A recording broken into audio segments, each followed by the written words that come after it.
on that marula. Yeah, The dead one. we got the 3 of them. Hi everybody and welcome to Wild Earth. No? Yes. Hello everyone. My name is Mark. Welcome. Let's go for an adventure.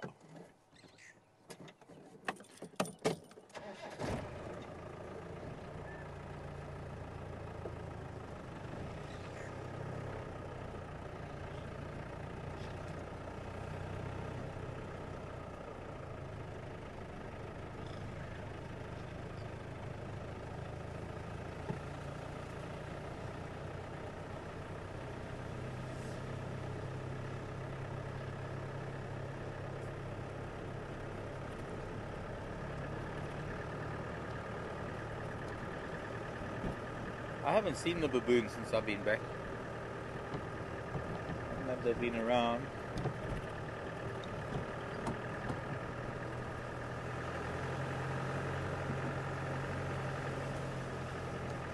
Our local trooper baboon that is called the Gari Gang.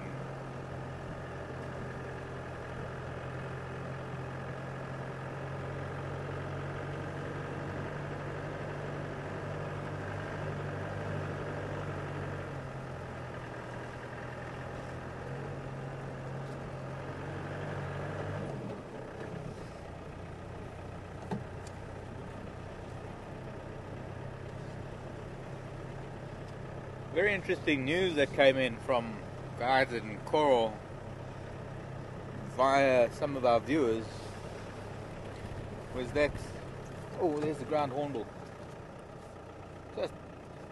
Just head just above the grass. What is that? It's a buffalo, I think. I'll stop here and just have a look across. Ground hornbill, 2 of them flying now. I wonder, we can go down onto that side of the drainage, or rather the open area, kind of looking into the sun here. But yes, just quickly, the news I want to tell you, fantastic news, that Yambilu Yodan was seen with Karula and the cubs. That's quite amazing. And we had Yambilu Yodan with Misha and Nduna, but they were quite old already when we saw them together.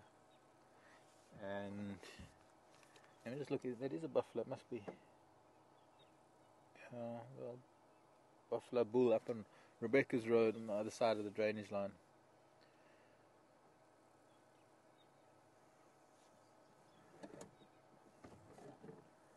But once again, breaking the mold of what people know and think about leopards. In that, here's father leopard with mom and cubs feeding on a kill, an impala kill, up near the gate, Gari Gate, and on Simbambili, off of our property, so we couldn't get there today. Or last night. Shall we? Buffalo's gone. But let's try and go around, because if we get to the western side of those hornbills, in fact, let's go the other way. We're going to turn around. We're going to come in from the Zoe's Road side, and by then they might even be down on the western edge of the open area. It'd be very nice to actually see them catch something. Well, we've seen them from a distance hammering something to death. But it'd be nice to see them actually maybe moving about. Grasses are quite long.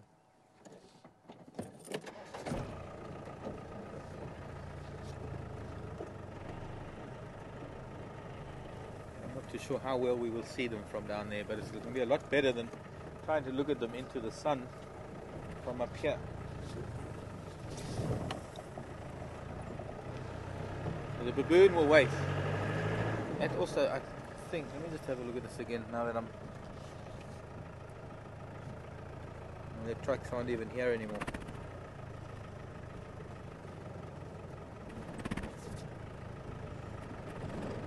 Old tracks heading north, but there were fresher tracks coming down this way. They might have crossed, gone down to the drainage line, who knows.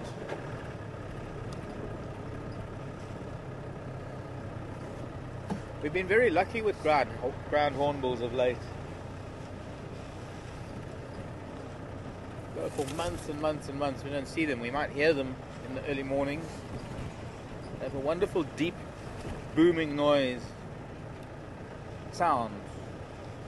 And it's almost like the male is saying, who did it? who, who did it? And it's like a duet.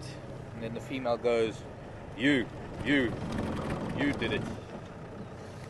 These are fresh baboon tracks because they're on top of all the tracks from the vehicles this morning.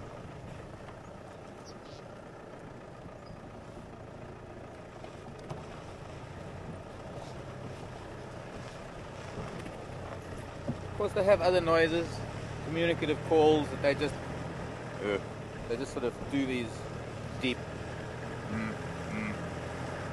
noises, talking to each other as they move through the grasses, keeping in vocal contact with each other. What is interesting is a friend of mine, well actually he's my Shangaan brother in a way, lives in Hazyview, Willie, Crowned Eagle Tours and Safaris. Willie once told me that what it is for the Shangaan people is it's the adult ground hornbills teaching the young ground hornbills what they can and they cannot eat. As they move through the grasses, they go, if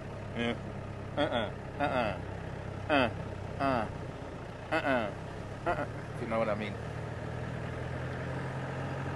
That's a lovely analogy. This is Zoe's Road. But we're going to go back towards the western edge. I don't even think this road has a name. 2 years and something of being here, never heard it being called a name other than the road on the western edge of Gari. Ooh, my word.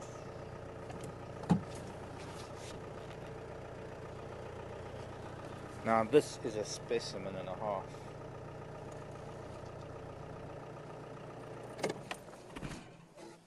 Unfortunately, this time of the year, a lot of beetles are dying. In particular, these wonderful large scarabs. And this is one of the really intricate, is a male of a really intricate species. It's been dead for a while. I'm just feeling the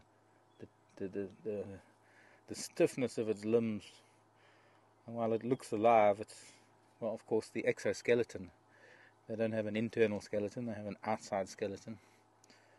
And he's missing a couple of legs on the other side of him. But what makes this one so interesting are the two horns on the front here and this other horn on the thorax. And those are used for fighting. Can you turn them around a bit? Yeah, it's actually missing. You can see all the tarsi, got all the toes on this right front leg, but it's got none of the toes on the left one. These front legs, by the way, paddle shaped, very, very, very much flattened and spiked so that they can cut through dung and compact the dung into a ball.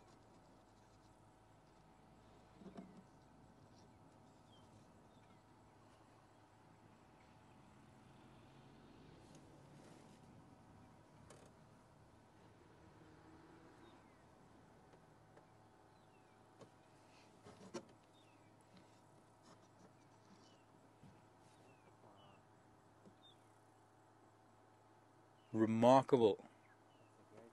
I remember to tell people who print the Oxford Dictionary that they've spelt it wrong all these years. If anybody knows or anyone in the publishing game, I need to rewrite the dictionary. Oops, my hat, shadow. Okay,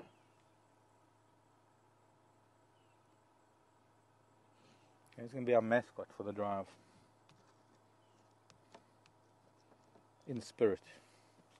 Sadly, you can see he's missing two legs here on the right hand side. My room is full of insects, exoskeletons, dead insects. Yeah, it may sound creepy to some, very interesting to others. That's who I am. It's got snake skins and feathers and bits of bone, and I have a skull. The smallest carnivorous creature. I guess it's more an insectivore rather than a carnivore, which is a shrew. I have a skull of a shrew, perfect skull of a shrew. But in all the years that I've found shrew skulls, I've never been able to get one with the cranium, with the back of the skull. the bone is so thin that even the ants can eat that. But it's a skull that's about as big as my ring finger or my middle finger fingernail, with these tiny little, very, very sharp teeth that it uses to chew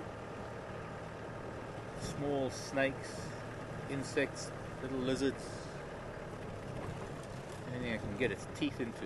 You know, shrews, they've got such a high metabolism. They lead such a fast life. They practically have to eat 24 hours a day. What was that just jumped in there?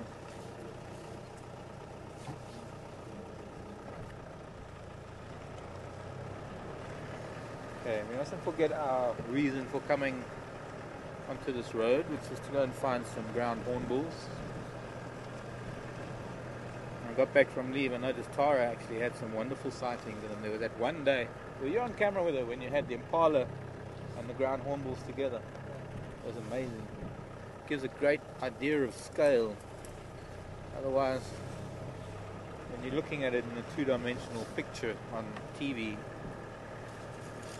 you don't really get an idea of how big these birds are. Birds that are still capable of flight even though they're so big. There they are in the road. I thought they'd get a little bit closer to this road. They're right in this road already, which is great because they were in the middle of the open area. I don't know how close we can get to them. But I think what we'll do is we'll stop here. We're going to have a look, maybe there's a bit of interaction. Maybe let them get used to us. We'll stop here first.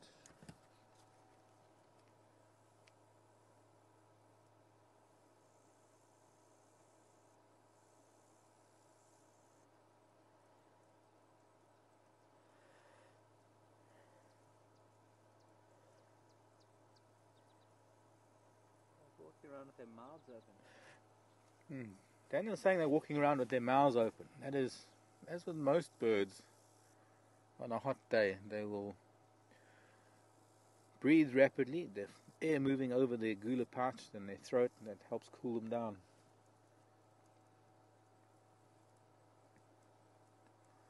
And this is how they hunt. They will spend all day walking through the veld, through the bush. They can cover miles in a day just walking around looking for food. They don't hunt from a perch or anything. They walk around. They'll actually run after things that they find. They'll chase things. They can scrape at holes with their feet if it's not too big. They're very, very stubby feet, and they even dig things out of the ground with those beaks of theirs. They'll dig in bark. They'll lift up rocks, lift up dung.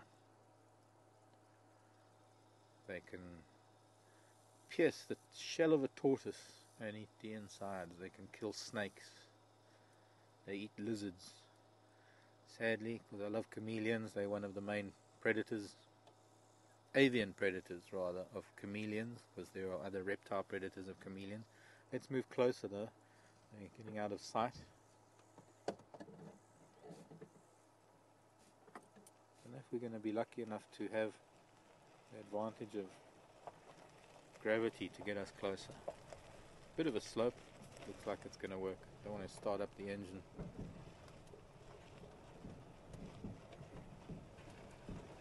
Get a bit of momentum going.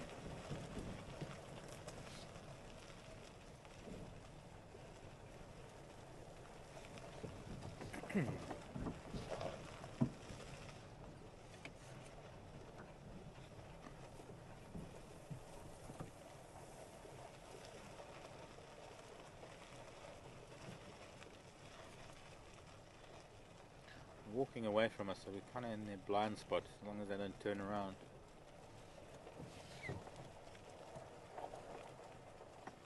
No, starting to, just as soon as he starts walking a bit faster, keep my distance.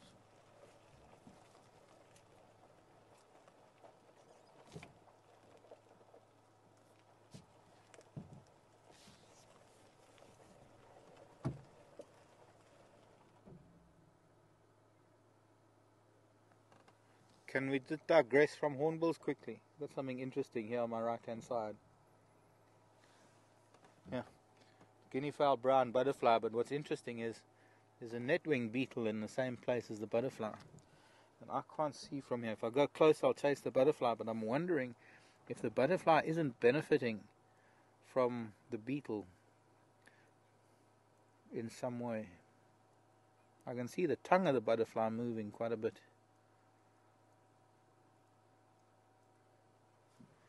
Netwing, a few netwing beetles here, a couple of them mating on another grass stalk that I can point out to you. That's the guinea fowl brown, that butterfly. You can see the white spots on it. That's actually on the upper wing, I think, more than on the underwing. The sun shining through.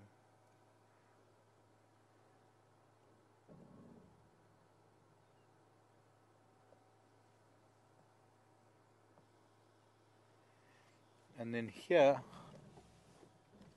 high up on this grass, is a pair of netwing beetles mating. And the male has got very, very broad wings. And the female a little bit more narrow. He's got almost paddle-shaped wings.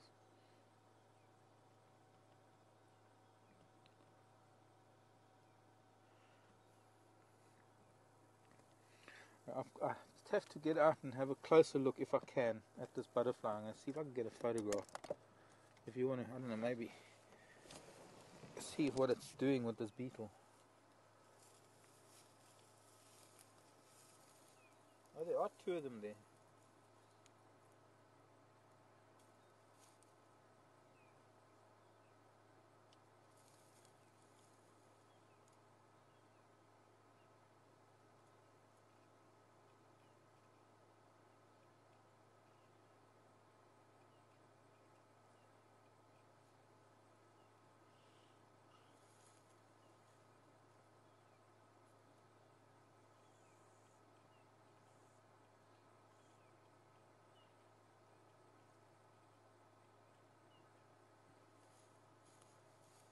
Oh.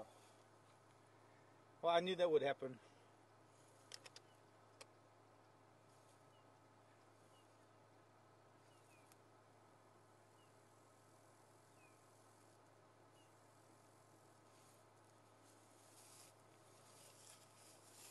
But I think I got a snap of it. But that tongue of that butterfly is very, very busy.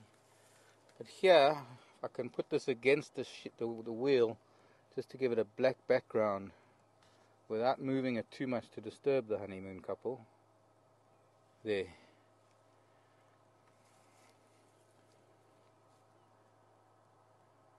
I know it's not the best background, but it's nice to have a black background when you're looking at insects and things. It improves the definition.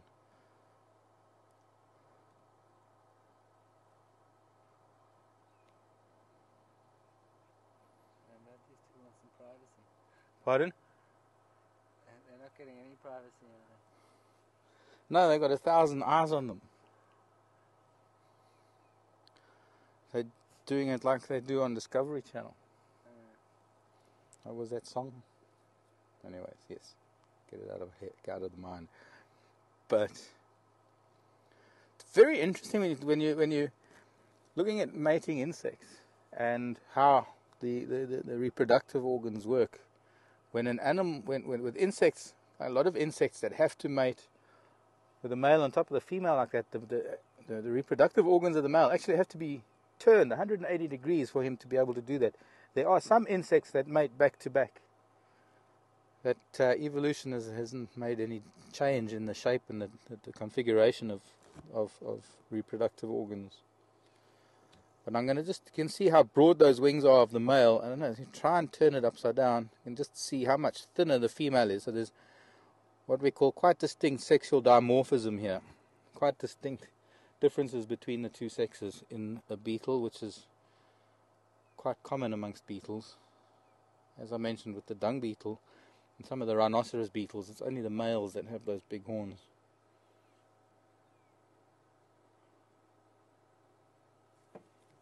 So, netwing beetles. She's feeding on the sap of the grass, and what I think has possibly happened with that butterfly is that the butterfly, see there's a fly there now where that other pair were.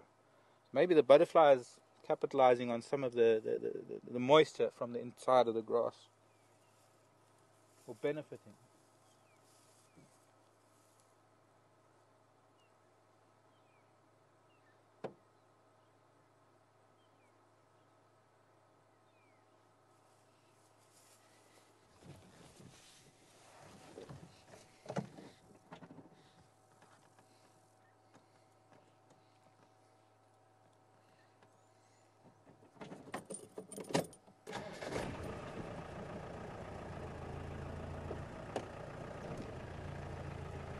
Hello, Destiny. Destiny or Destiny. Has Shirley had her Destiny, not Destiny. We have both a Destiny and a Destiny. So, hi, Destiny. Has Shirley had her baby? Shirley is one of the females of the baboon troop that I was talking about earlier. And Destiny wants to know if Shirley's had her baby. I haven't been here for a while, Destiny, and I haven't seen the baboon since I've come back. I didn't hear from Tara. Craig, maybe? Do you know any? I don't think so. I have to be honest, maybe it wasn't Shirley, but when I saw the baboon troop just before I went on leave, I didn't see a pregnant baboon that looked like it was going to be giving birth. But I might not have seen Shirley. I guess our best bet would be to find them a bit later.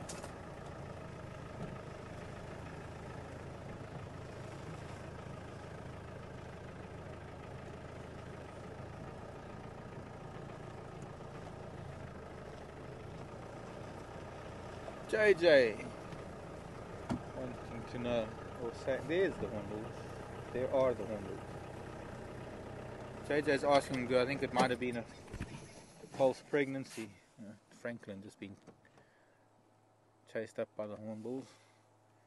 Of course, I don't think the hornbills would hesitate. I'm not too sure if they eat birds, or if they would eat young francolins, or eggs.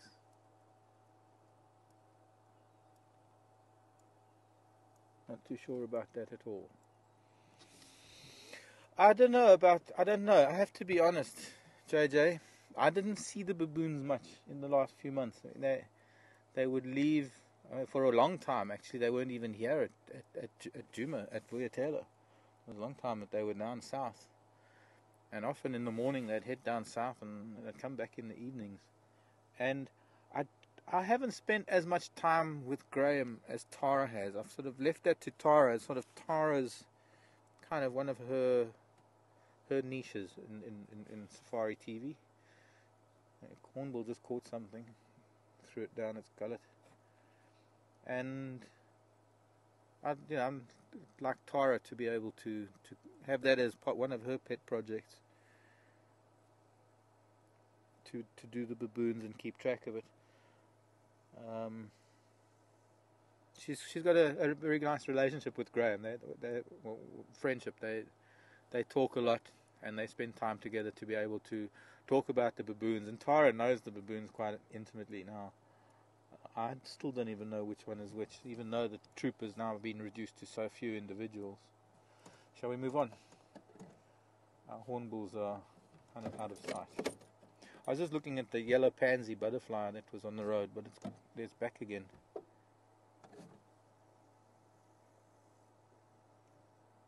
It's chasing another butterfly away. It's got its own sunspot, and the butterflies will fight over little spots of sun. And there's been another butterfly flitting around that must be a male, being a bit territorial, as most males are. That's known as the yellow pansy. Junonia is the genus. Junonia terria algiva. Terria.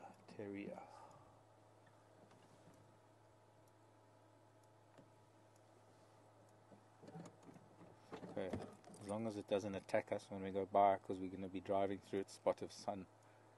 It's a bad thing when you get attacked by a butterfly, I tell you. It's not a pretty sight.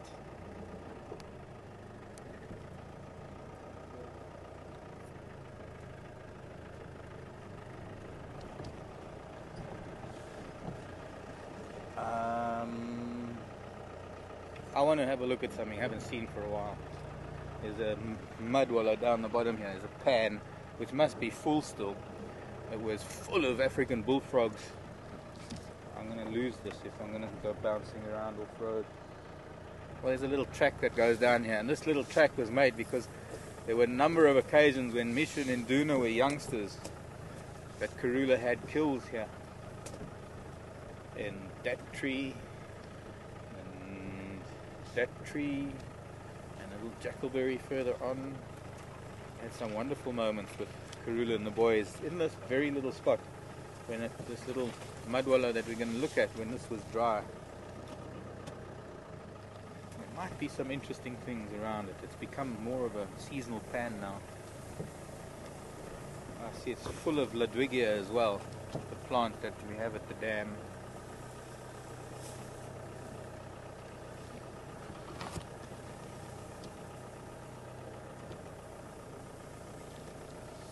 All this plumbago too. There's a lot of plumbago here. I'm not going to go too much further. Can get a bit mushy down there. Still a lot of water. I mean, we've parked in the middle of where that water is. We've parked there watching Karula and the boys on this termite mountain to the right of the water. Got some lovely photos of them when there was a kill in this Jackalberry. Or that booby at the back.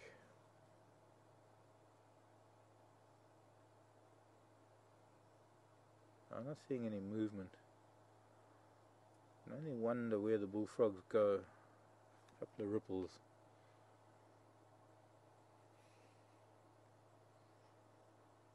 There was one day that Tara and I took a walk down this whole drainage line just after, when it was still flowing, some very heavy rains. There were tracks of one of the boys here, but it was full of bullfrogs and they were mating. And oh look, there's a woodlands kingfisher. It's just flown away and into that tree. I thought they were all gone. They're not calling anymore. They're silent now because of course the mating season is over and they're all leaving to go back to Central Africa.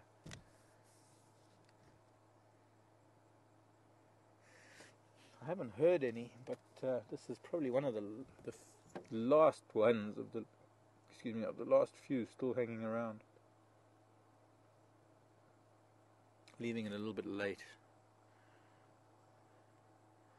But then I don't have to fly as far as, say, the steppe buzzards that have to go back to the Russian steppes. Or any of the Palearctic migrants that go up to Europe. Arctic swifts.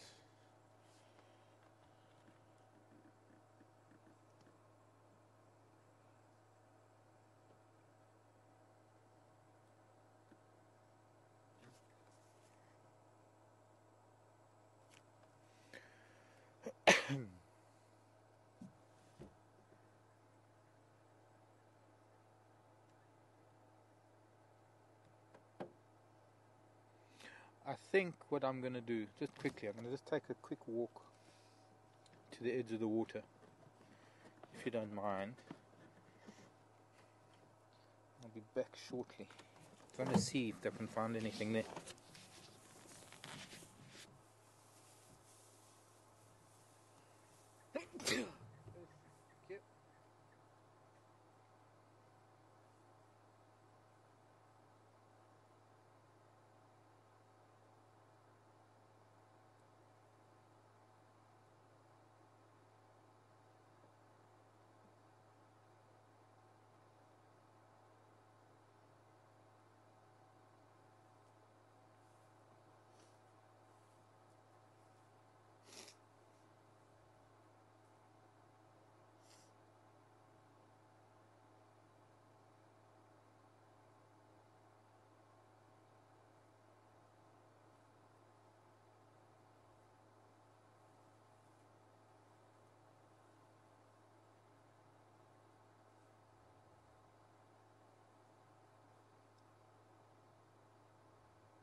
actually not that muddy to get next to the water. This little riverbed isn't flowing anymore. Few tracks, mostly antelope tracks, nothing, no sign of leopard or anything. There's a little place there where the warthog's been wallowing. I think one of these days, if I get a chance, I must come and investigate, bring my little net and have a look at what life there is in there. That's an interesting one to come and look at.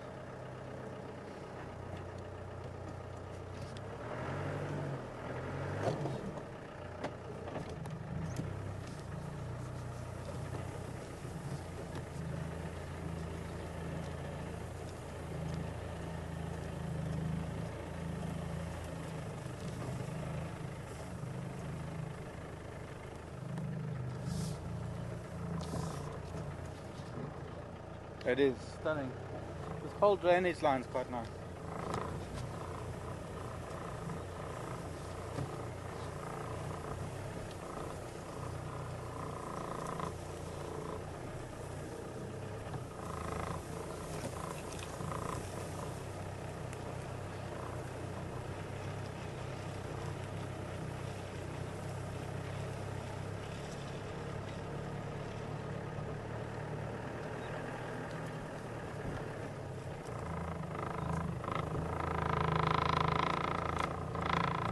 Hi Penny, thanks for the email.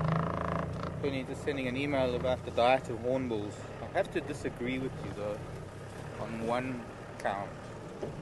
So I was just trying to think whether I'd ever read anywhere that ground hornbills, would take chicks or eggs. I mean, I know they eat anything else that moves, that's sort of a hare and smaller.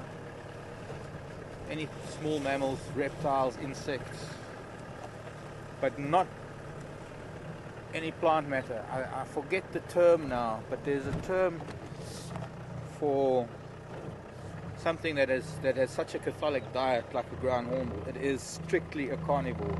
As far as I know, they don't take anything other than living creatures. But I might be wrong.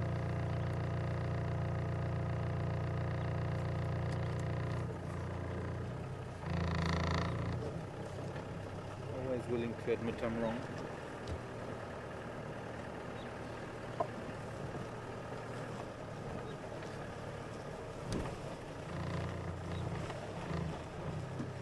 There was a term for it, but I used to know the word. I think I've forgotten more than I know.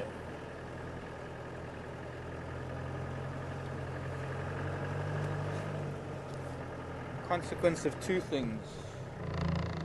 One is not using the information and constantly overloading the brain with other information. And I know I'm not old yet, I know I'm still young, but still I'm older than I was, and that means the aging process takes its toll, and that does have an effect on memory.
So, a hot day, maybe we've had some animals in wallows. Perhaps we should start with something like Treehouse Dam. Maybe rhino were back there today.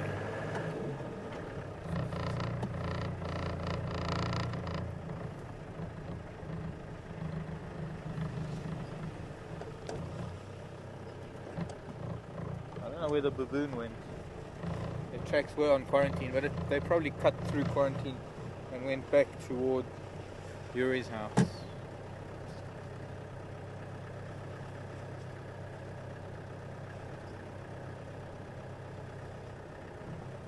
Zebra tracks. Oh, we had zebra up here today. They moved back towards quarantine.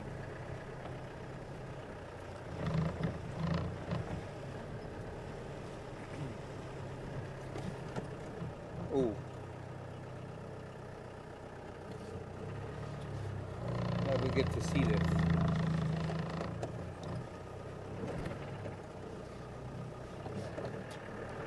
But there is a giant snake that was here today.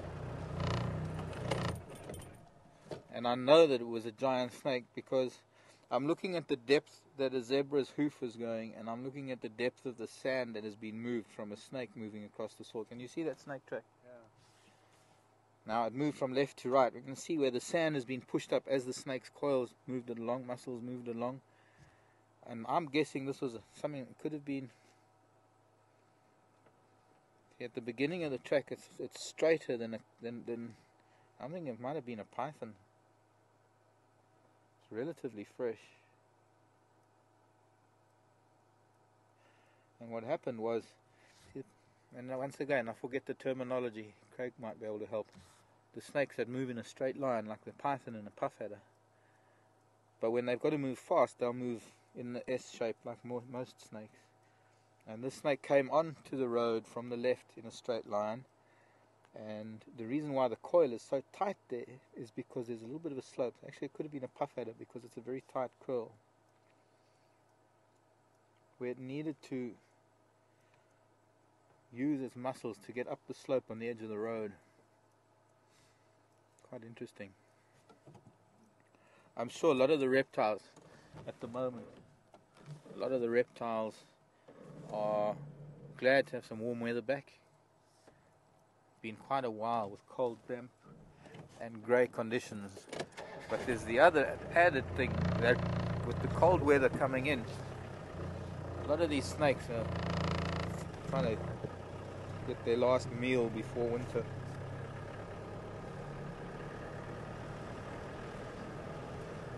Rectilinear. Thank you, Craig. Rectilinear movement.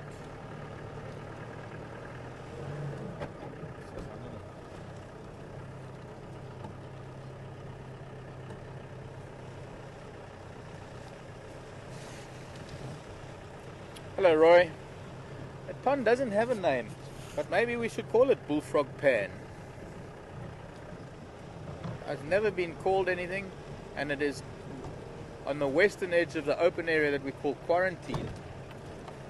There's that road that runs along the edge of Quarantine on the western side, and even the road doesn't have a name. It's just the road on Quarantine West, or western edge of Quarantine, what we refer to it as. But maybe we can just call it Bullfrog Pan from now on. I know if I had to call it in on the radio, everybody asks, what are you talking about?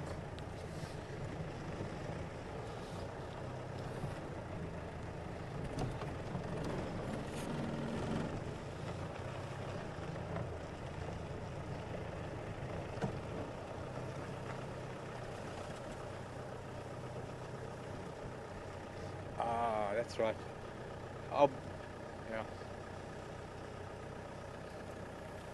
Obligated carnivore, that's what I was thinking of. Ooh, that was fun, let's do that again. Now these days it's going to be so dry, we're going to wish there were puddles to drive through. I know oh, there's a terrapin coming into the middle of the road to surf in the wake of the Land Rover. Okay, we'll not drive too fast then. Surfing terrapin. Meow.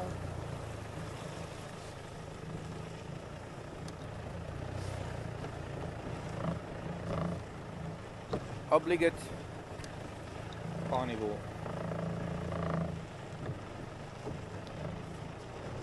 have been fairly easy to remember, I think.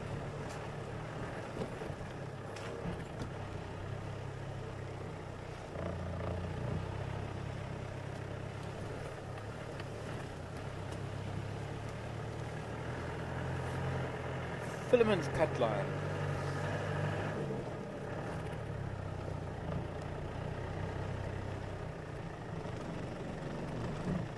Quite a road going into the hyena den already, but that's what happens when there's a hyena den. The hyena den on Zoe's Road, before they were in that den, there was nothing there, and it is now a 2-track.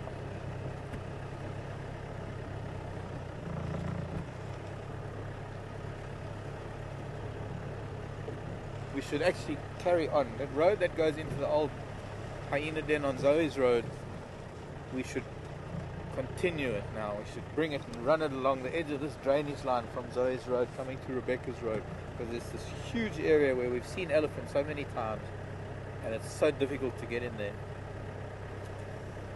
Of course, it's not our decision, but it would be lovely to have a road in here along the edge of that drainage line on the other side, because it's quite high. I don't know if some of you can remember, there was a time, I think it was Sue and I were with a herd of elephant there, and we were quite high above them looking down on them, and we don't get that opportunity very often to be able to look down on things. It's just a different perspective of the beauty of life.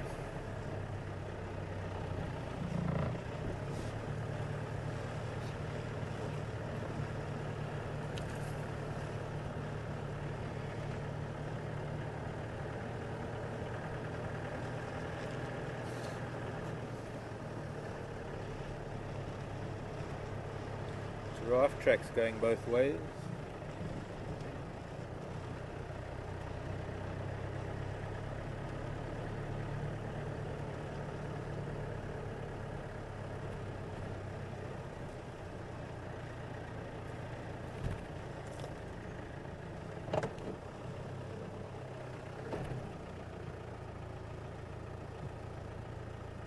Buffalo was here. Excuse me, Dove.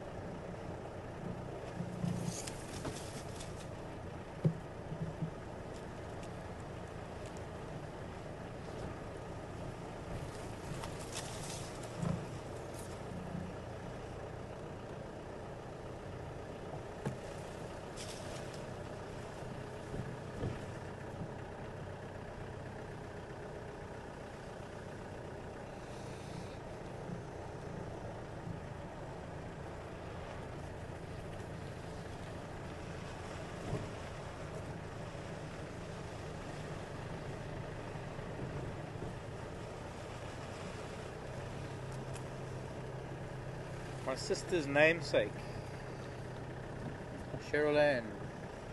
But I think Cheryl Ann, you spell it with an S if I'm not mistaken. My sister spells it with a C. Just guessing if it's the Cheryl Ann I'm thinking of. But anyways, hello Cheryl Ann. Are there any water snakes? Cheryl's asking. Well, yes, there are a couple of water snakes. There's the olive water snake or the brown water snake. But there are snakes that use water. I know that there are a couple of cobra species. In fact, that pan that we were at, the pan that we are now calling, the pan formerly not known as anything, now known as bullfrog pan. That's its name. It's a long name, I know, but we'll remember it. But there was a time, I think it was Peter Pretorius was with me on camera a long time ago. Must have been last summer, because Peter left a year ago, so it must have been over a year ago. We were there and we saw a cobra, snouted cobra, formerly known as Egyptian cobra, in the water. And I've had cobras in ponds and things where I've lived, and they can even spend time underwater, but they also hunt from water, striking at things that come down through the water. Pythons, use water, not like anacondas of course, but pythons do. Most snakes, in fact all snakes, are quite at home in the water. A lot of them might not like it and a lot of them might avoid it, but they're all buoyant. They're all able to swim quite well. They've just got that kind of body that lends itself to be able to move through water more than something with limbs that has to do like a doggy paddle, or as in humans, a backstroke or a whatever. I'm going to do a big loop. We'll go up to Gowrie Main and come back and do a loop around. I know, we'll see where their tracks lead us. But nothing wallowing yet today. It was interesting to see Jacques found some juvenile lesser moorhens here today. I think on the other side, yeah? Amongst all this aquatic plant.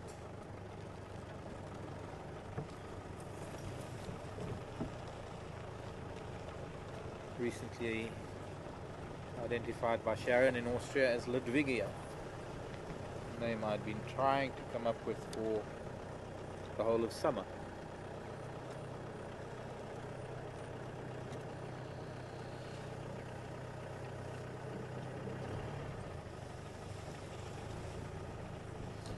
Well, hyena tracks, but that must be from last night.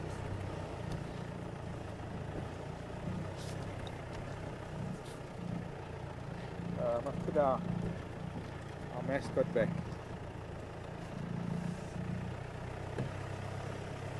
I once had a beetle there, it stayed there the whole drive, but now the vibration is probably a bit much. Maybe not. I'll lose it. It's a nice specimen, even though it's missing 2 legs.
Afternoon stations, Mark Mobile from Wilder.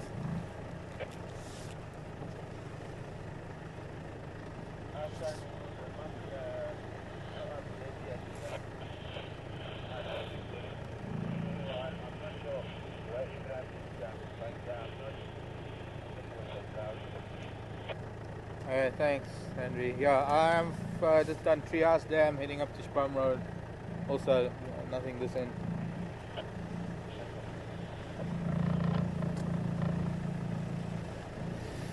Talking about Karula and children, guys have been trying to see her. They have to try and view her from the main road, but she hasn't been visible from Triple M. Not unless they have had a kill there. Last night they were visible because they were up a tree, evidently. But that's up in top end of Triple M where we don't get a signal.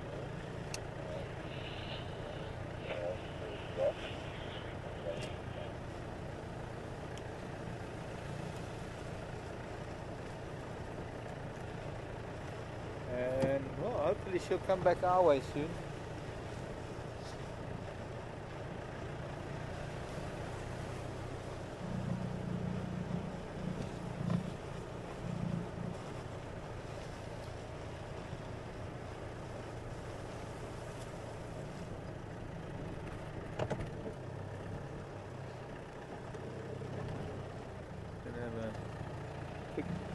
Actually, no, we'll do a little drive along Gowrie Main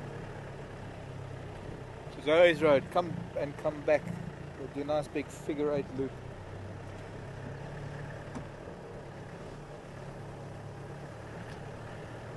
Gowrie Main to Zoe's, and then we'll come back along Philemon's Cut Line back to Spum Road, and then back to the dam, and then head east.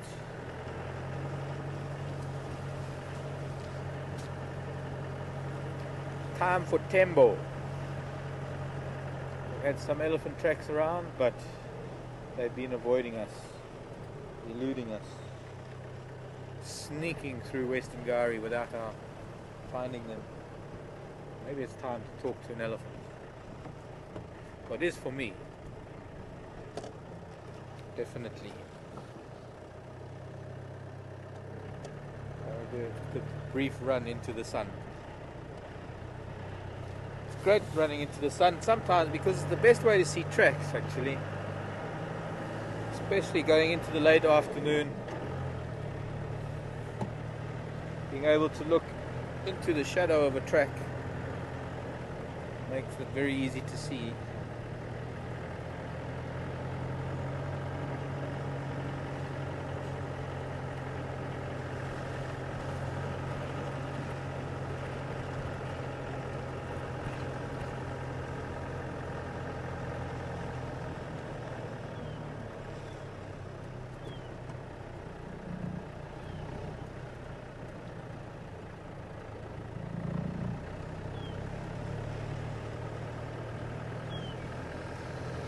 Still smell the buffalo that were here, and that's a good few days ago. 4 or 5 days by now, I think. But there's still this lingering scent of buffalo. Well, I guess it's got a lot to do with all the dung lying around. Where's that roller? I can hear a roller screaming.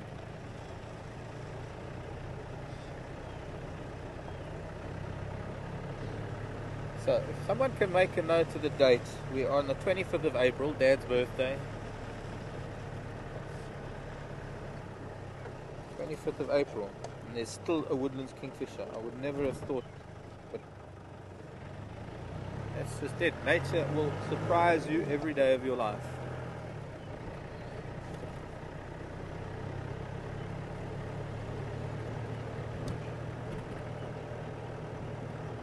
Haven't seen any European rollers, they've all gone. All the other migrants have gone. I think some of the first to leave were things like the redback shrikes.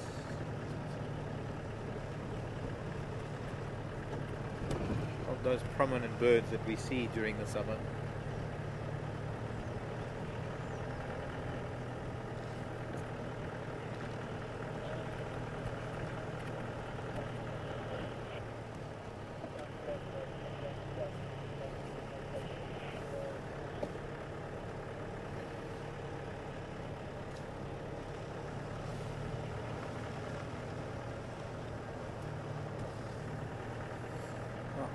My animals crossing north to south on this little stretch of road that we've just done, not in the last day or so.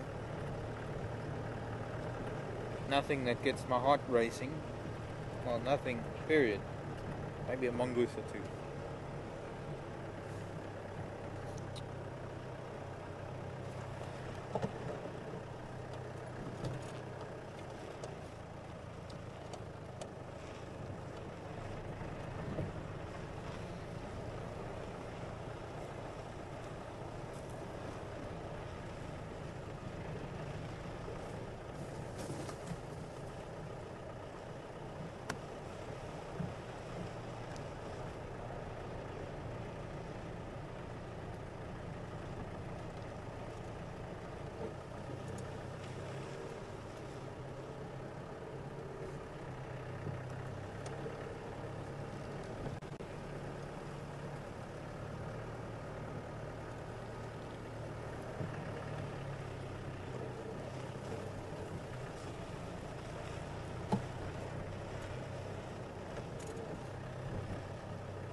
Spider silk. I'm bleeding somewhere. Interesting. It was so light. It was. No. I don't know how that would be floating down out of the sky like that.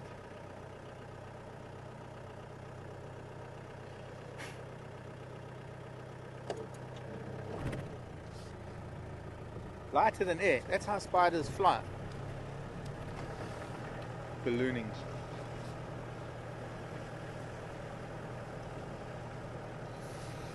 Hello, Roller. You should be used to us by now. Oh, some beautiful mushrooms. They look like shiitake. They can't be shiitake, but they just look like it.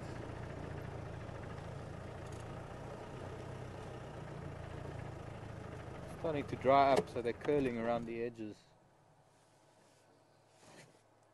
And just for my mushroom database, I want to get a photo.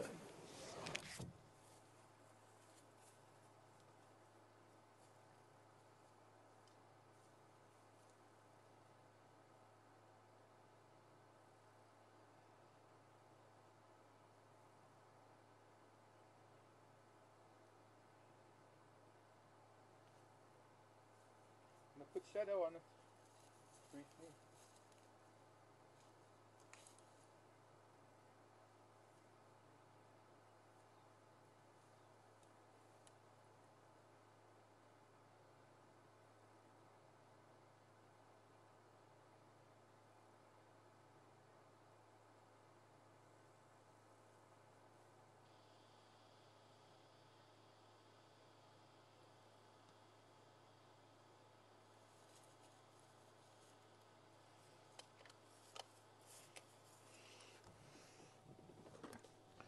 Interesting.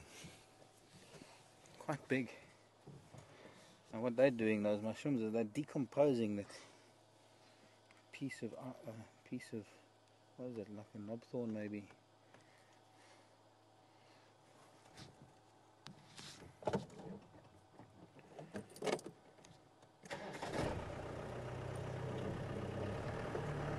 Vital to the environment, to the habitat, to the soil, the mushrooms, because they break down plant matter into smaller components so that it can be returned to the soil as trace elements.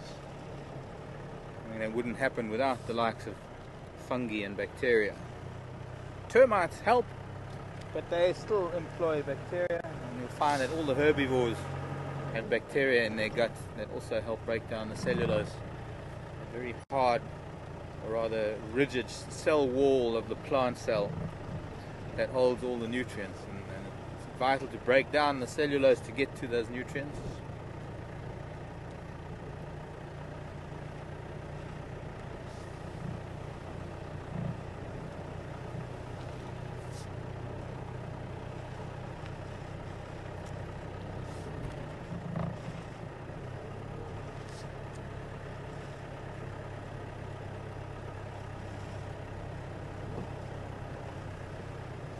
There's something interesting. You can see the midden from the dwarf mongoose that must use this from time to time as a den site. There's a lizard there too. Let's see who that lizard is. It's a skink, a variable skink.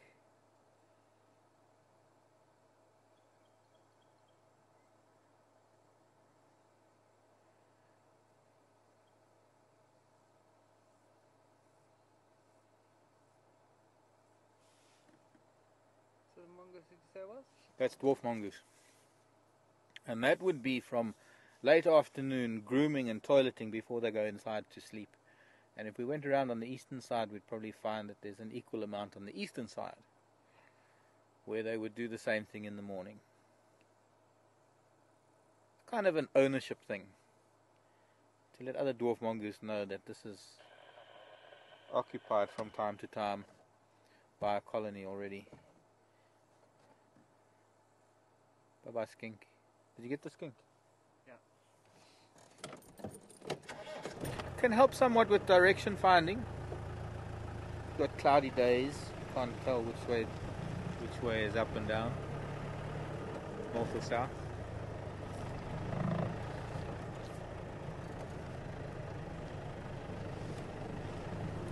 It's not exact, it's not like a compass bearing, but it's more or less.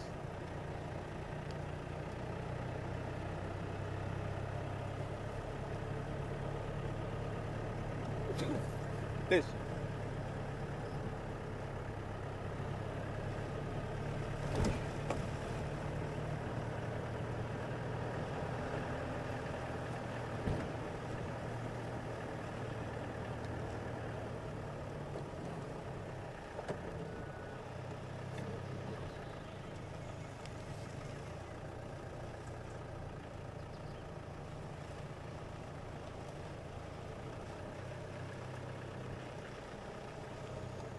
Sounds like a bit of a mixed bird party going on here. Babblers on the right, hornbills, doves, chagras. The noisy ones are the babblers. Appropriately named. Known as arrow marked babblers. They have these lovely little arrow marks, white arrows on their breasts.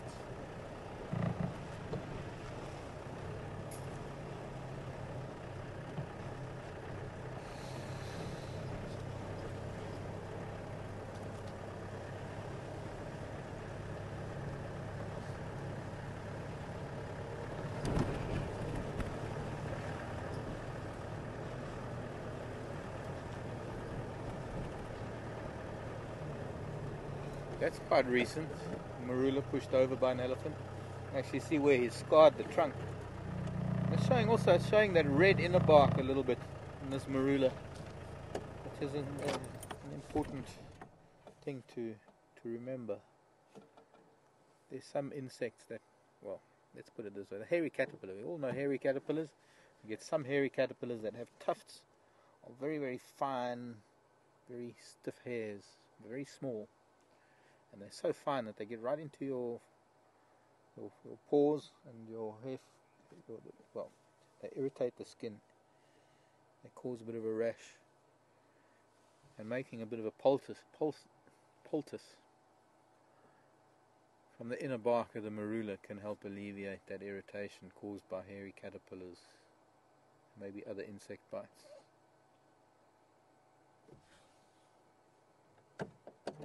Should still live. The roots seem to be mostly intact, but that wasn't there the last time I was here. I don't recall that tree being over. The way I can tell it hasn't been put over like that for a while is because of the way the leaves are pointing. They're all facing the wrong way.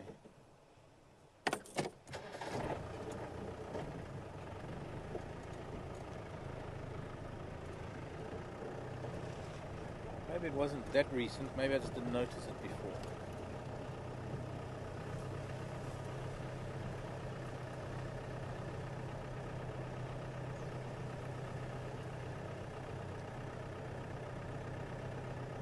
Bar in the Bronx. Good old New York.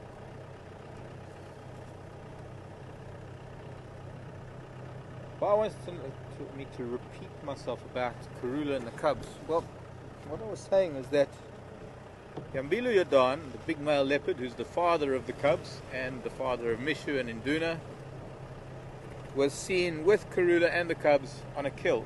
And not most, but a lot of books, a lot of the perception is that leopard are solitary.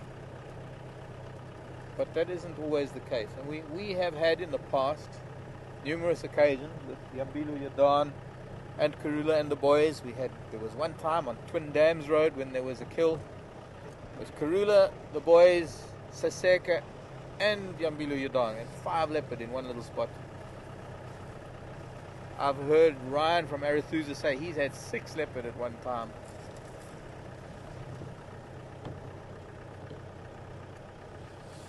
Don't know which ones they were. I'd have to ask him, but he's on leave. And I'm sorry, Dove. Okay. There's not that much. We've done a fairly big loop around Treehouse Dam and Gowrie Main, coming back this way. There aren't many tracks crossing over into that block, so I'm not actually going to go and do Bum Road and Treehouse Dam again. Let's go down towards Chelapan, Twin Dams, Bachelor Road or something.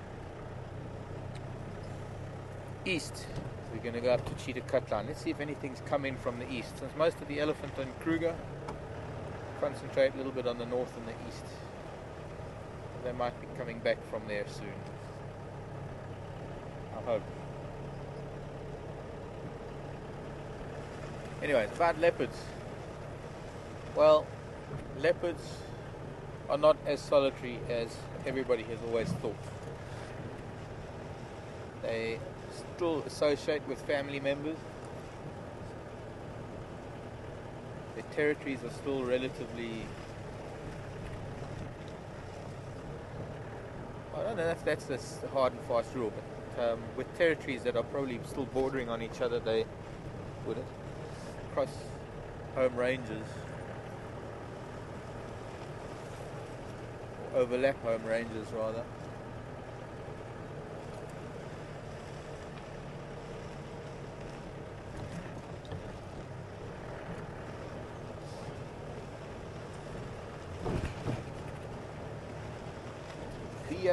BAR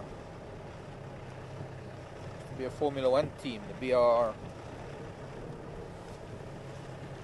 The Formula One team. I don't know if BAR is still racing though.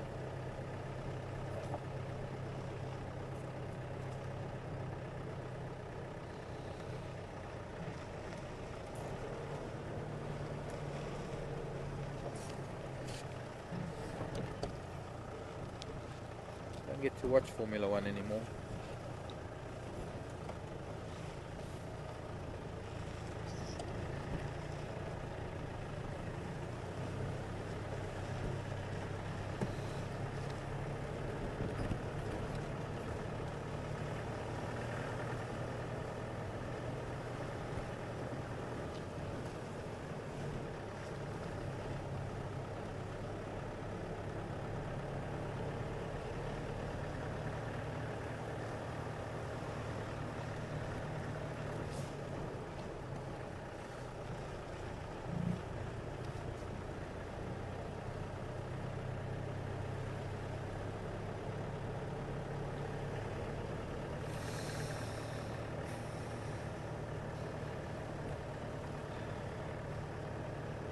There's a damp smell still.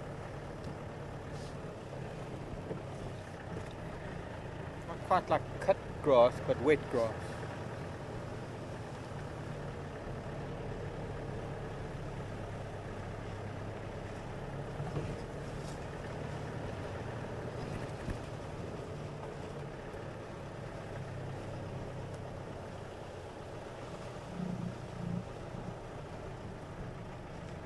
Thank you, Franklin.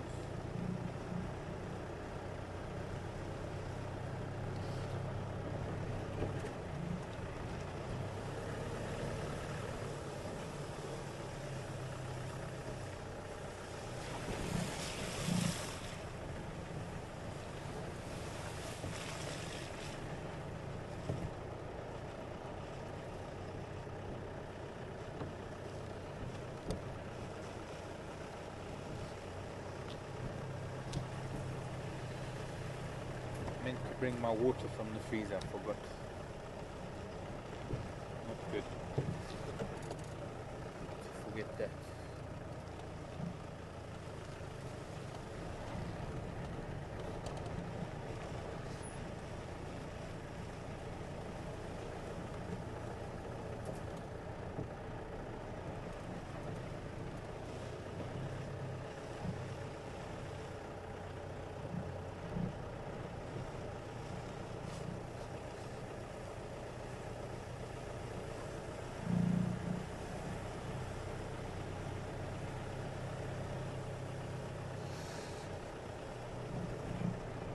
Rhino, big rhino tracks here. Big. Wouldn't be big, small. He was actually in this one. Looks like he might have gone to this water, so he might be down on Kundams Road or Chelapan. Big rhino like that can probably only be shorthorn. Very gentle big bull. Well, gentle till he has an altercation with another bull rhino. and there's nothing subtle about him at all.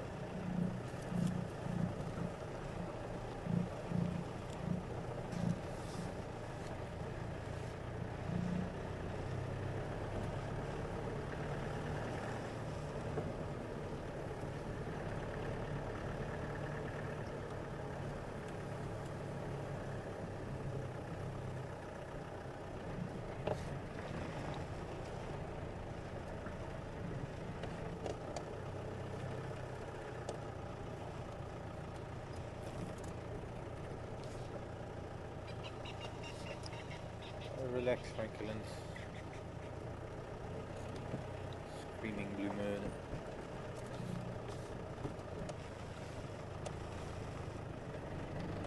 I want to tell a pair. Now we just need to find where his tracks go. I have a feeling the giraffe tracks here. I have a feeling he might have crossed through to Nyala Road South. He has this kind of regular route that he does.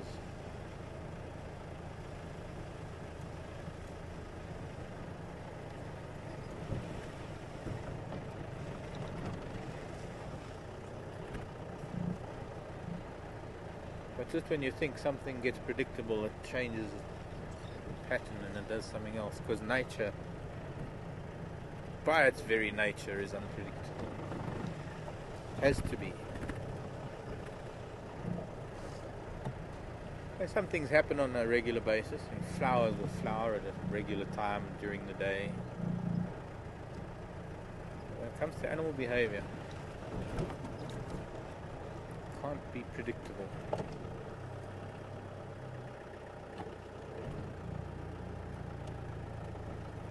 I'm not seeing any tracks coming through.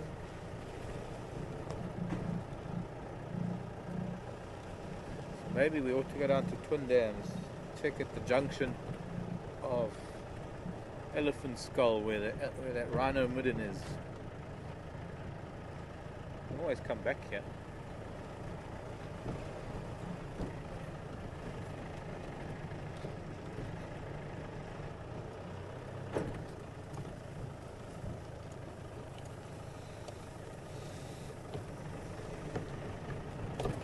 Oh, hello, Korhan.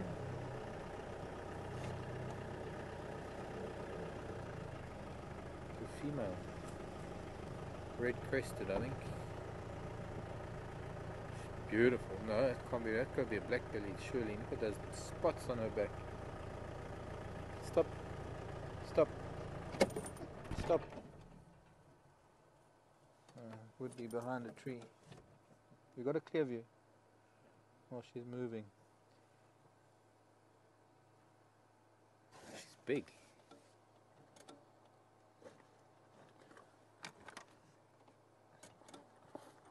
I would like any birders out there. Sounds like Roy is a bit of a birder. Roy. I don't know what's happened to Dave Hill. Penny. Any birders out there? If you can find out for me the size difference, please, between our Korhans or our bustards here, not the big bustards like the Corey bustard or the Stanley's bustard, but our red-crested or black-bellied. Yeah, that was a female black-bellied, definitely. We don't see too many of them. That's what I thought, because she didn't have those markings. She had those very dark spots on her back, like the black-bellied. But I just want to tell you now. Have I got a size here? No, this book sometimes gives sizes, but now it doesn't. But I would like to know, because I've read a lot about the Korhan, or rather the bustards, the great bustards that were reintroduced to the UK after several hundred years of being absent from the UK. They brought in some great bustards from Russia and relocated them, settled them in on Salisbury Plain. And about a year later, I think it was, they raised some chicks successfully, bringing bustards back to the UK for the first time in a couple of centuries. What I would like to know, if someone can help me out, is the size difference between this great bustard of Salisbury Plain, probably there around about Stonehenge or something, somewhere in that part of the world. And our bustards, size difference, size comparison.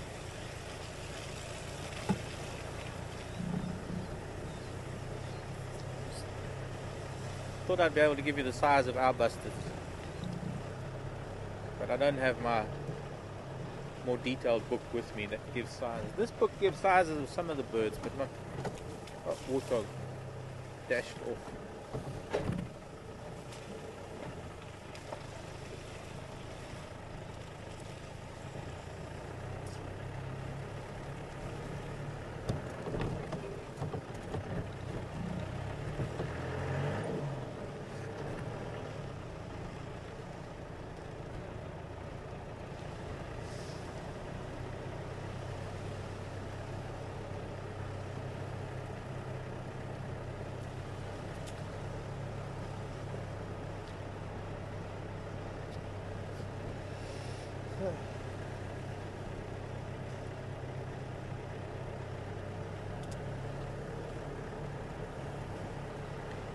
I want to see an elephant.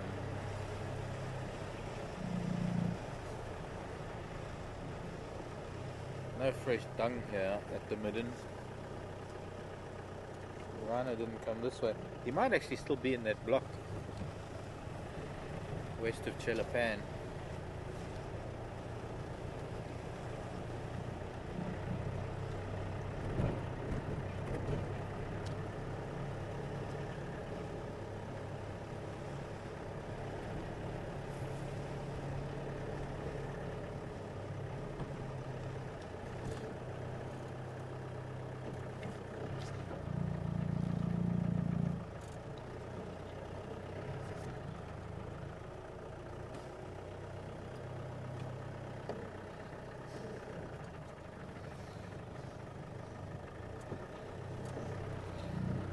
Greetings, Janice.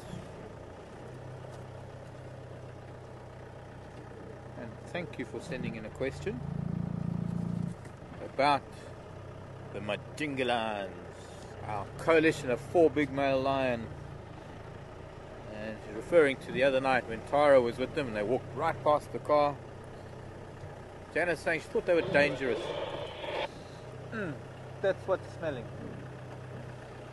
We're on a bit of a slope here, but once again, sorry Janice, I'll get back to it in a sec, but we're coming through a dip where there's spike thorn.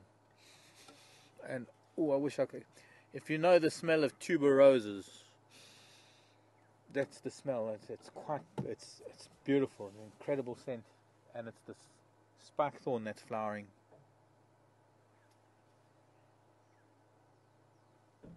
Tiny little flowers, and they become so profuse that it's also known as a confetti, bride's confetti bush or bride's bush. Because when the flowers start falling, well, it's like confetti. Tiny little white flowers, beautiful spray, and hard to believe that such an incredible scent can permeate such a large area from such a small flower. But then again, there are a lot of them.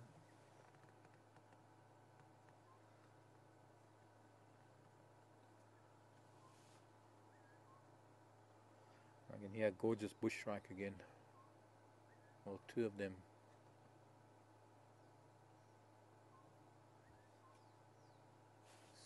Singing.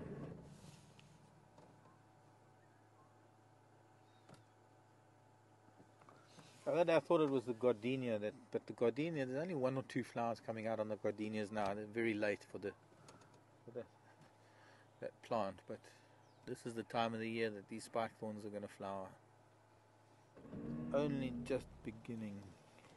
No, it's only just begun.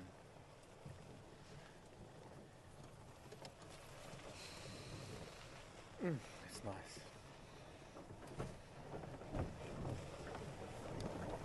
Janice was saying she thought that the lion would be so dangerous, especially walking past the car like that, open vehicle and all. Janice, they are dangerous. They're killers. They killed other male lions. They've killed other female lions. I dare say they probably wouldn't hesitate. I don't know. No, I wouldn't say that about humans. But you see, the vehicle is not a threat to them. Those lions been born around vehicles. Well, with vehicles in their lives, not around vehicles. And while they might pick up on the fact that they're humans in the vehicles, the humans in the vehicles are in a non-threatening pose. Nothing is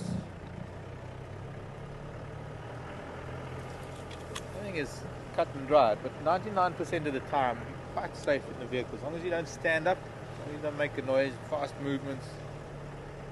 I sit in the vehicle when lion walk past, or any of the big animals that are potentially dangerous. Sometimes the heart is beating, I tell you.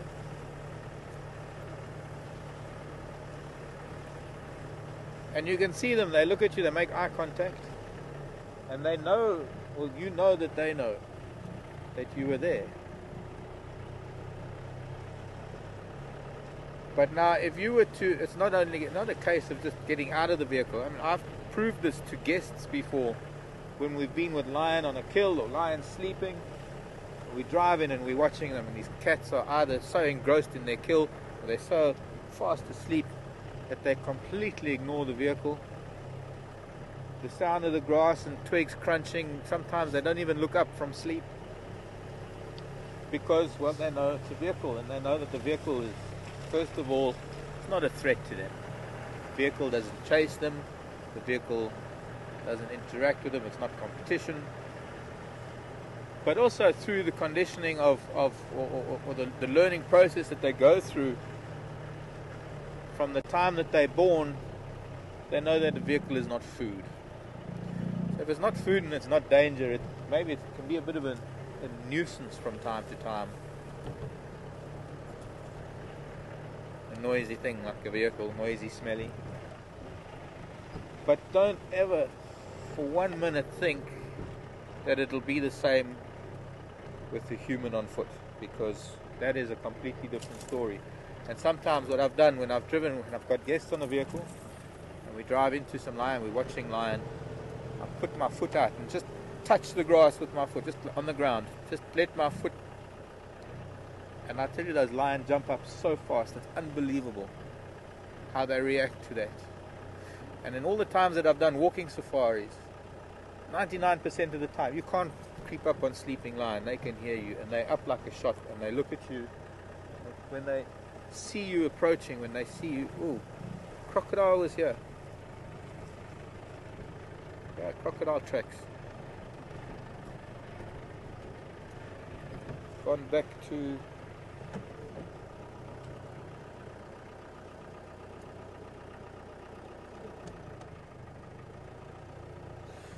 Baboon Plan.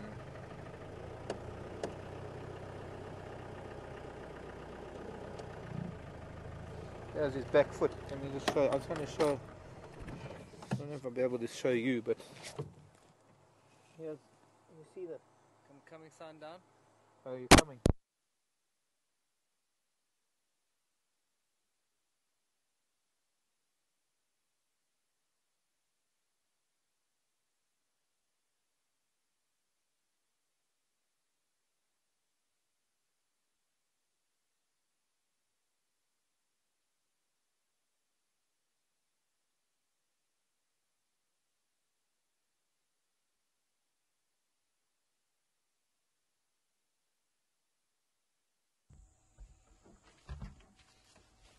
Okay, now what I want to do, I want to find a little stick or piece of grass or something.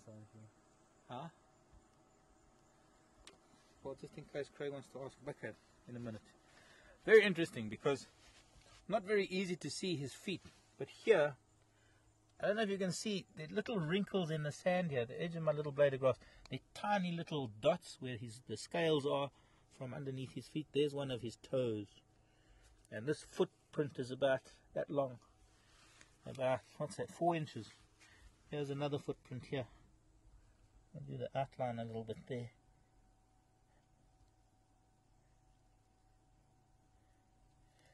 His left back foot. You can see wrinkles. This is quite a fresh track. And then of course there's this. That's where he's dragging his tail. And this is the smaller croc that we've seen here at Twin Dams. It's probably been here for a while. only now gone back to Baboon Pan.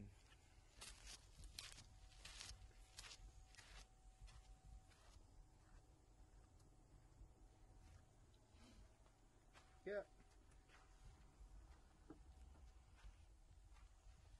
I don't think it's been here very long, because just up ahead I can actually see tracks over here. This is an old track.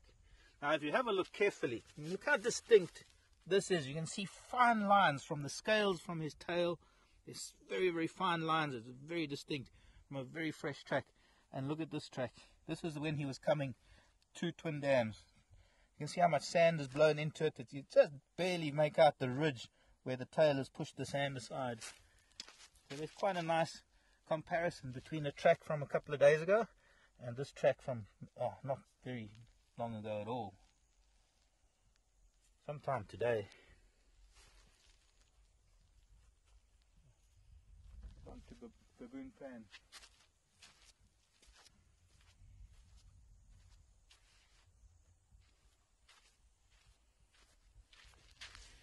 Crocodilius niloticus.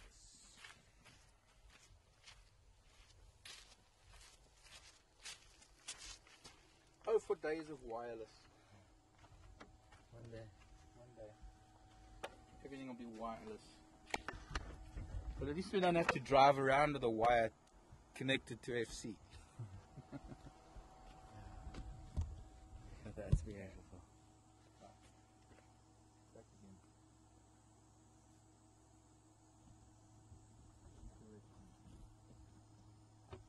I can also tell you that the crocodile was walking quite slowly.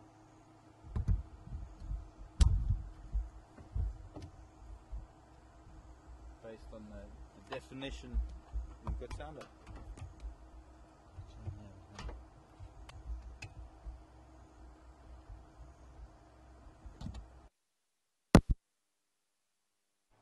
Just saying, I can tell that he was walking quite slowly, because not only because of the definition in the footprints and the clarity of the lines in his tail drag mark, but you can see where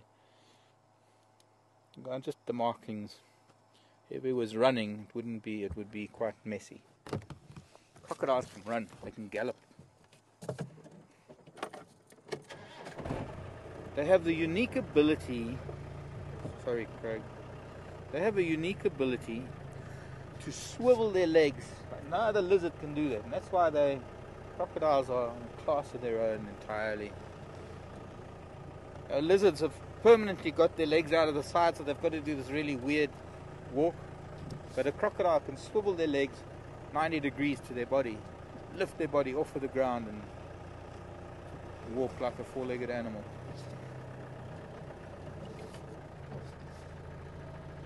Okay,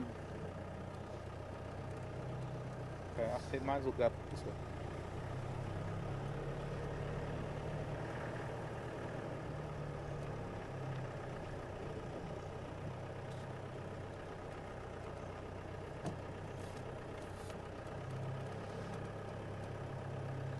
Breaking up.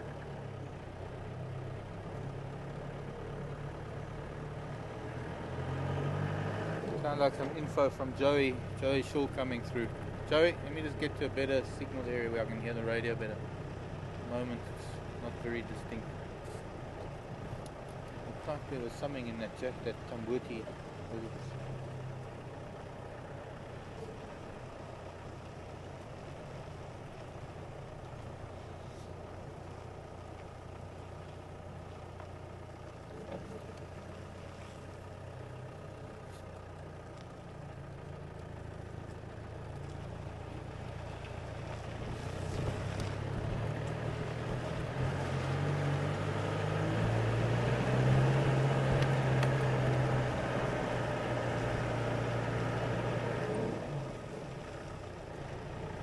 Go all the way to Cheetah Cut Line. I haven't done this stretch of Gari Main for a long time. I normally take Leadwood Road, which is here. Go off that way.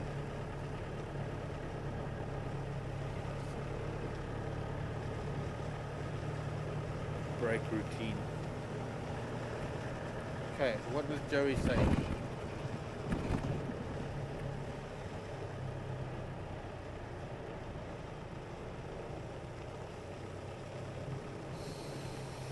smell that spice corn again. There it is. Sure, it's lovely. Elephants! Hello!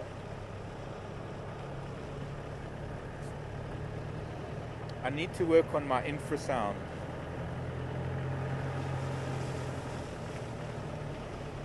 Okay, you see, I was just shouting now, but you couldn't hear it because it was infrasound. Listen, I'm going to shout again.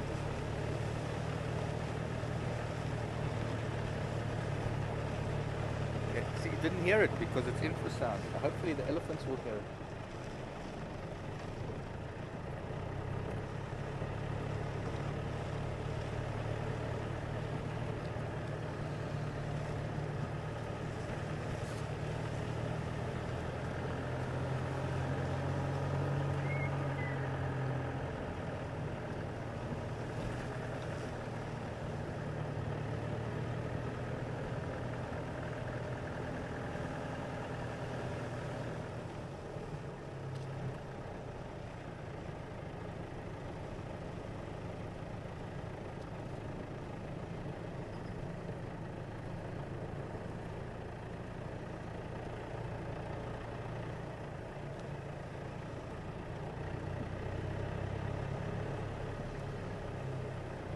Thank you, Joey.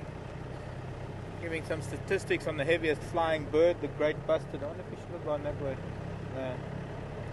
Skip it, the old hyena then. Heaviest flying bird. To my knowledge, maybe it's just another name for the Kori bustard.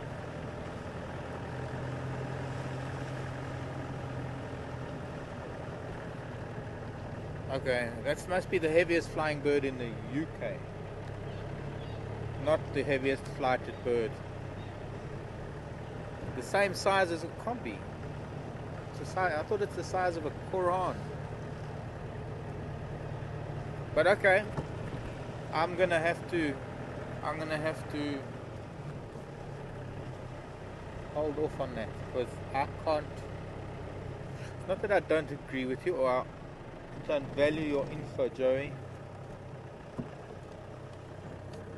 To my knowledge, the largest flighted bird is the Kori bustard.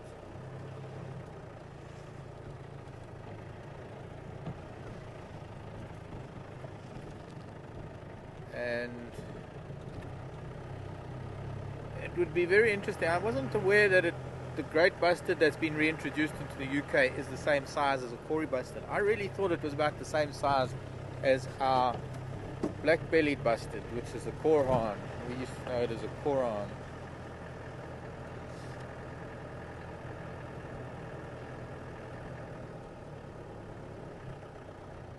110 centimeters, 1.1 meters. Eagle. Hello, Marla. That lovely light on them, standing on a little mound. Maybe I want to play baseball. Eagle sent some info as well. Eagle, are you from Israel? Eagle, that sounds like a Hebrew name.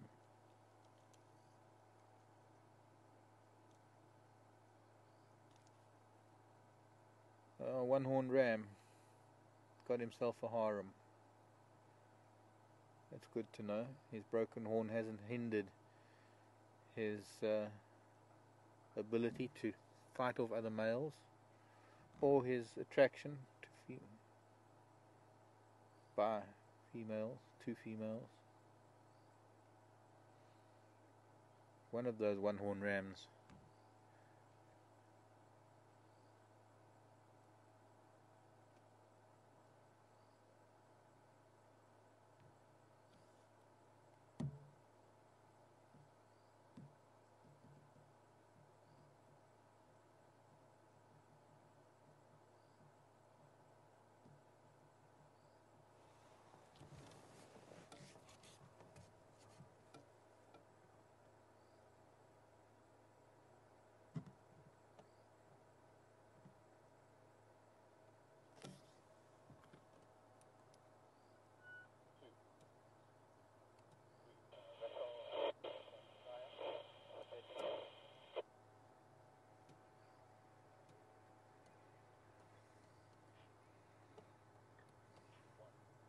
Hello, Anita. Wanting to know when the kahumas were last seen. Anita, that would have been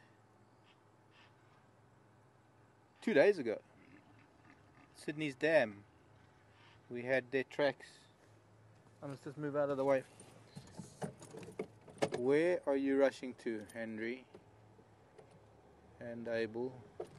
Amos. Afshin. Iko njano. Iko Ufamba kwe. famba kurhula. Oh, ufamba steam. Loko hi ku lava we a hi ku kumi ka radio. No. We don't find you on the radio. I know, but also you see a lot of time I have to turn the volume down Yeah. when I'm talking to the camera. Primkombe down there, northeast of Westfield there. Okay, I'm gonna go there now. Northeast. Okay. Yeah, on the boundary there. You know where they Were they heading towards Buffalo? Yeah, they were. Now when I left them with Alan. So he said they're slowly heading east along the boundary. Oh, that's cool. I'll do to the cut line. Yeah, and they said Kurhula looks like she wanna cross into. Okay, I'll try. But from there, I won't get you on the radio from there. Yeah, but yeah, if she's moving far in Alright. there. I'll chat to you later. Okay, thank you. Have a lovely time.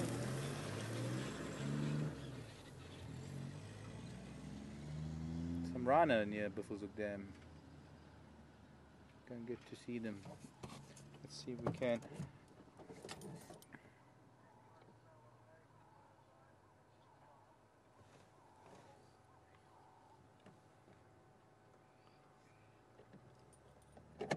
How old is male lion in his prime and not? And how old are the Majingi lions and are they all brothers? I'd say about 5 years old is when a male lion comes into prime, 5, 6, when he's able to challenge for territory. This ram is quite a virile ram. He's just been mating, but of course we missed that. That's going to be quite an early birth. That is definitely the ram that was at Twin Dams because his right horn is all skew and he was the one that had his horn broken. I recognize him. His females are in estrus already. He's going to cover her. Or he tried.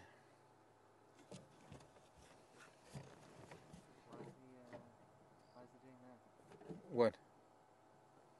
The display? I can't see. I've got a tree in the way. What is he doing? Horning a bush? No, he was licking it. Oh, it's just grooming. Also, probably to pick up the estrus scent so that the scent can waft over his Jacobson's organ. And the Jacobson's organ is a very interesting. There he goes again, covering. Need to have a look to see if it's the same female that he's covering or if it's another one. Can you see him now? Is he behind the tree for you? Oh, here he comes. Animals have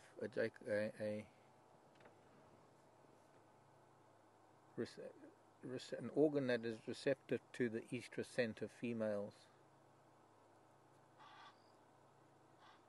and picks up the estrus pheromones by breathing air in. And you often see these animals, what they do, it almost looks like they're grinning or snarling. I mean, when you see a lion do it, it looks like he's growling and snarling. And it's called a Flehmen grimace. And that is to get the air moving in straight over the Jacobson's organ so that it triggers that response, that triggers the brain to mate. We need to go north. We are going to go north.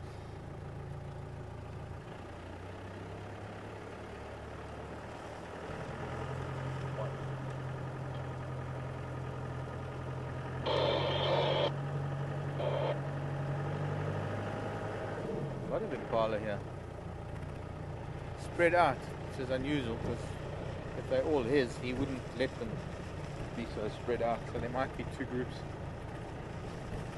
All these females, and more here. Should we have a quick look at that? Sky. African skies.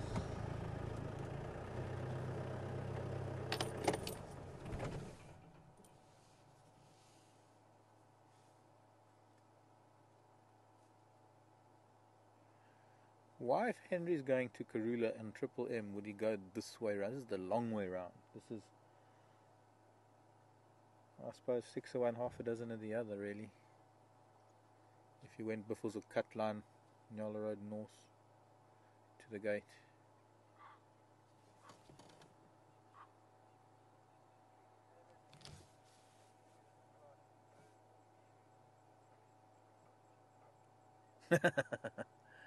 Thank you, Alan. This largest flighted bird issue says is it's a good subject for a punch-up. Yeah.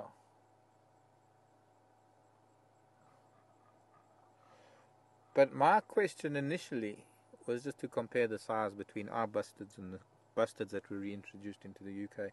I think that's been answered. 1.1 meter for the great bustard that's been reintroduced.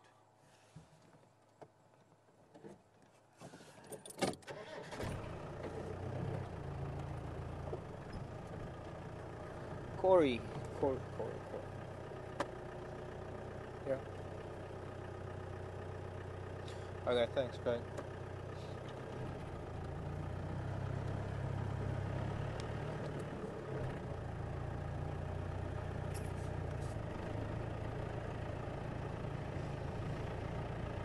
So the Corey bustard about 1.4 meters, the great bustard 1.1. My maths 1.4 beats 1.1. Bye, children. Mind the cats. Stephanie. Hello, Stephanie. How fast can a crocodile run and can it outrun a man?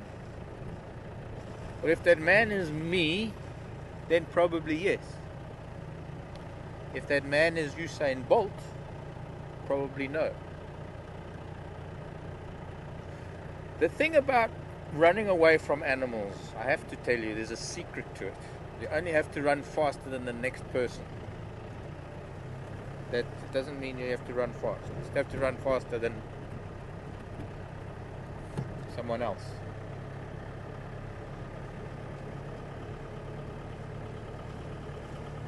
I wonder if we can make those rhino in daylight. Really been taking a slow amble. Well, you know, for us in South Africa, I don't know if it is in other countries. I know that the States you don't have a public holiday today, but we do. South Africa, what's it called? Easter Monday. Easter long weekend. From Good Friday, they give us Monday as well, which means that it's chaos on the roads for the long weekend, Easter weekend. A lot of people go away. Snake track.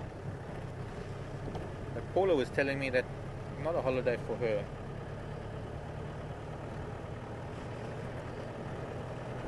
In the States, schools are back in the States. We've just had far too many public holidays. I think in the last 2 weeks there's been like 3 working days or something. Ridiculous.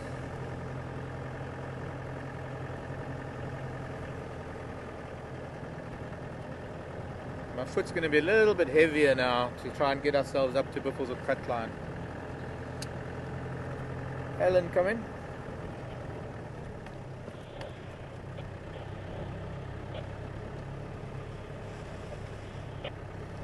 Hi Ellen, Mark here. Are you still with us in Kombi?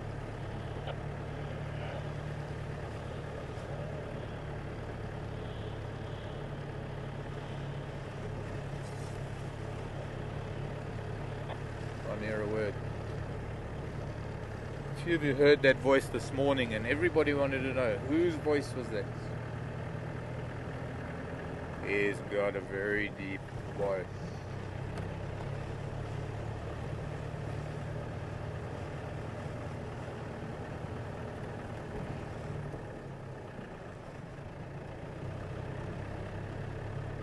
One of the landowners.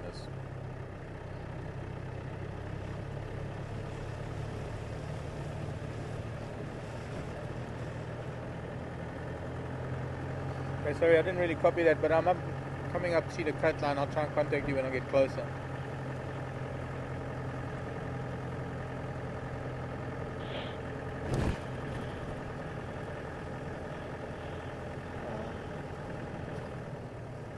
either he's got a rhino right next to him and he can't talk loud, or just the static is a bit loud. I can't hear him.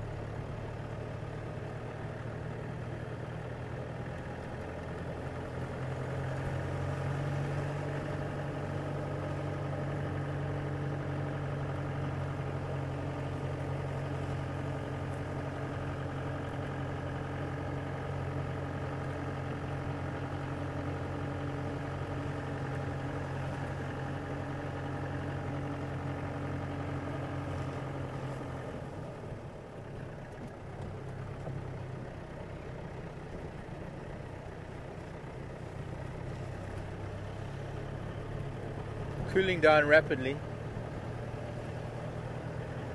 This is only the beginning. Wait until the dry season comes in. We'll be putting on jerseys by now. But I'm just thinking, we're venturing into Yambilu Jordan's territory, although he's been up at that kill. Thinking maybe he'd come back this way, but we're a bit far from where he was. Maybe that's just far too much optimism. Hello, little francolins. Little Koki francolins, thank you. Getting out of the road.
Thanks, Penny.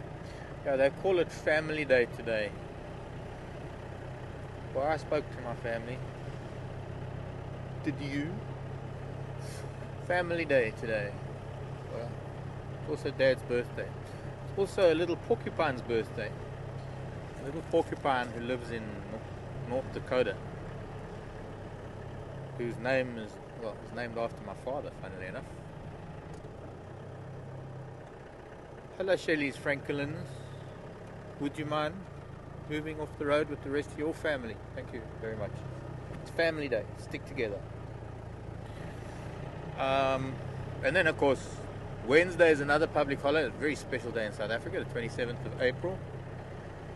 It is going to be Freedom Day, because it was the day we had our first democratic election. Mandela became president. And that becomes a public holiday. And then the 1st of May is Labor Day. So we've got, they're like 2 working days this week. Which is why a lot of the landowners are here, because they only have to take 1 or 2 days off and they can get a long string of days holiday.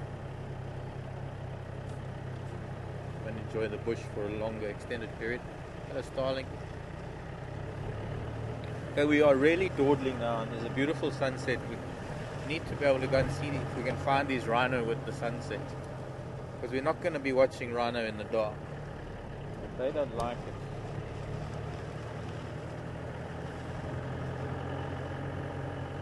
Pipeline Road. Sorry, Dove.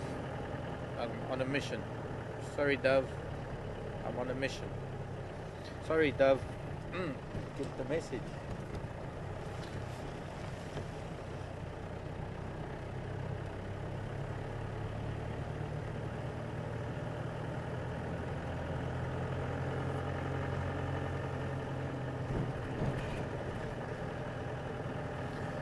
Robin, Hello, Robin.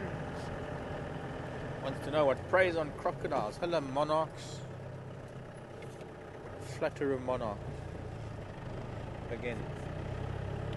What preys on crocodiles? Well, Robin, on large crocodiles, not very much other than human beings, sadly.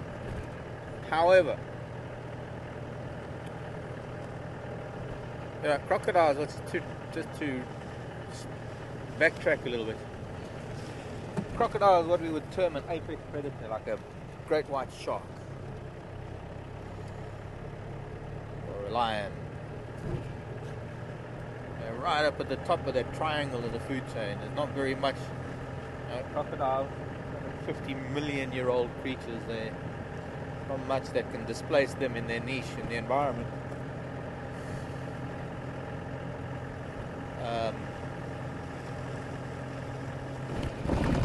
However, yes, as youngsters, hatchlings, they are vulnerable to a whole host of predators, starting with monitor lizards,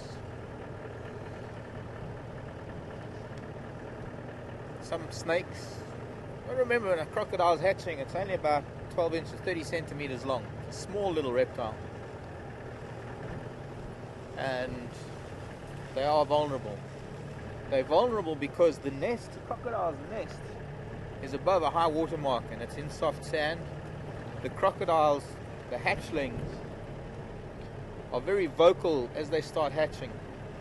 And the mother is quite vigilant. For the 3 months that they're incubating, the mother is guarding the nest. And when they start hatching, she'll help excavate, she'll help open up the nest, and she'll even help break open those last few eggs, because they should all be hatching at around about the same time. And what's going on the radio?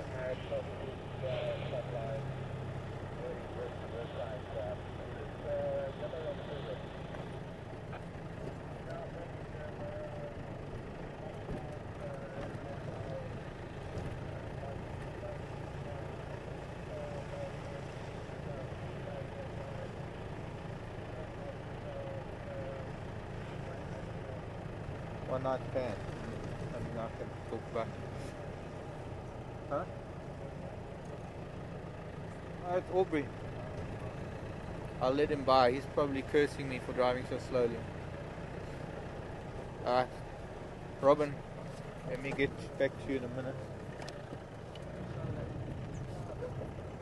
Okay, you do that while I'm talking to Aubrey. Hi there, how are you? Not Aubrey. Somebody from Cheetah Plains. How are you?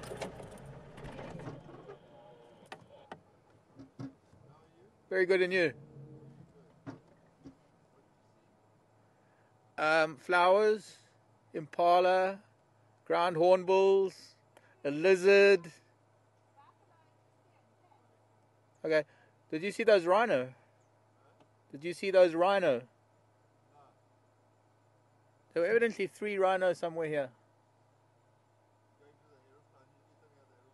Okay. Bye.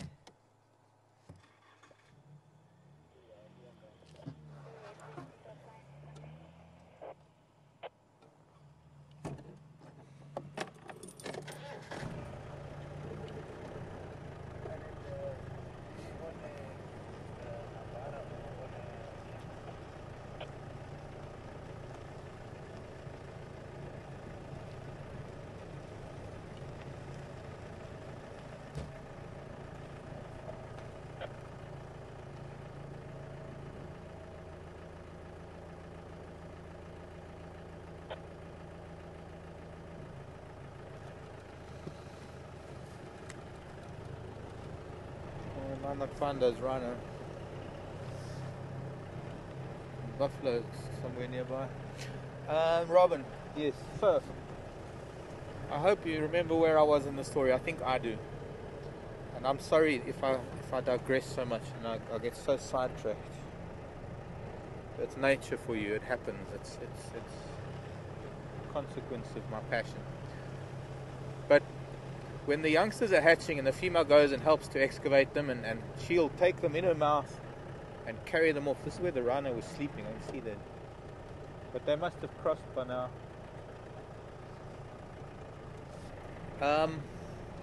She takes them in her mouth. She collects 20 in her mouth. No, maybe not that many. Depends on how big she is, I guess.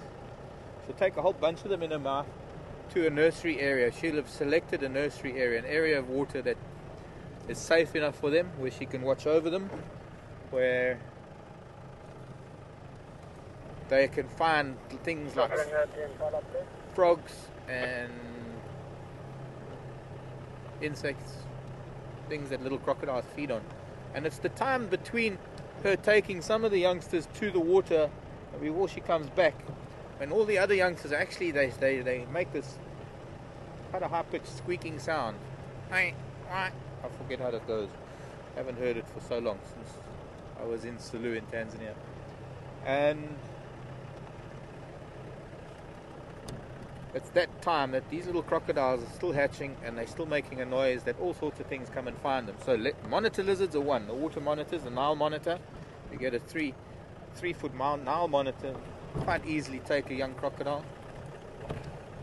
Some snakes, even a grey heron, fish eagle, storks, leopard would probably try. You'd probably find hyena and maybe jackal, and any of the small predators would try take a young crocodile.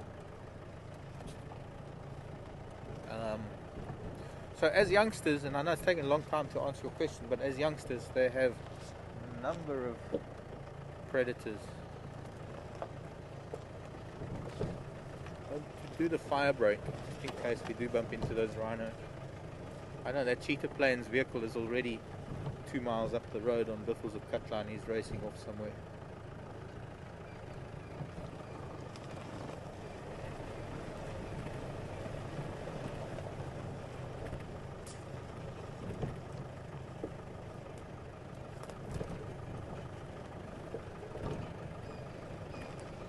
Lovely time of the day. And a very typical sound is that sound of the crested francolin. They're all settling down for the night, and one will call and then another answers. It's almost, I don't know, it's such a soothing sound, because for me it's the sound of home. It's always been the time of the day. You hear the crested francolin shouting, and it's such a lovely time of the day.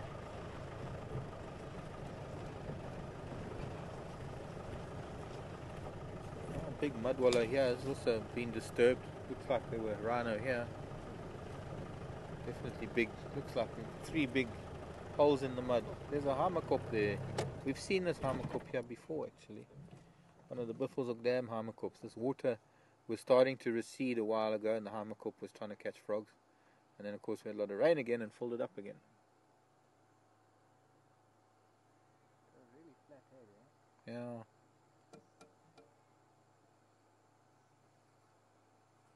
Also a pair of blacksmith plovers, lapwings.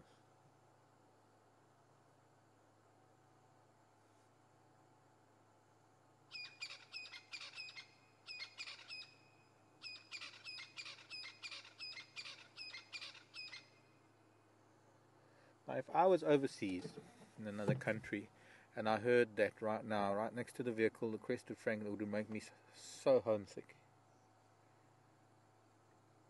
So I'm thinking of people like Liz Brown, who might be watching, listening to that crested francolin. Or Penny. Penny, do you get crested francolins in Durban? Can't remember. But I don't think you'd hear them in town. Okay.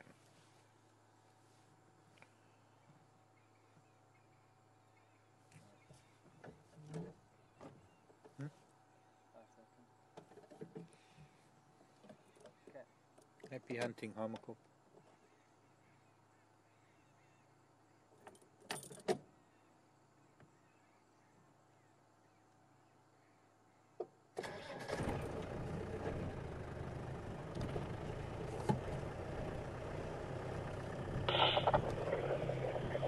Five, 5, 10,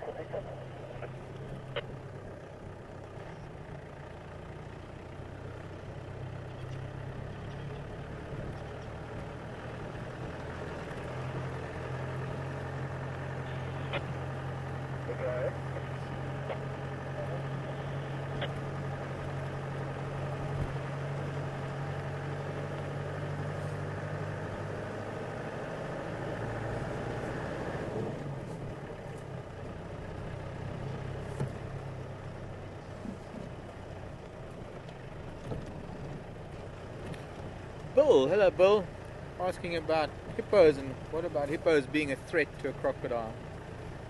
Well, you know, I think in all the places that I've lived, most of the places I've lived, in fact, have been on water where I've had large populations of both hippos and crocs. Just listen.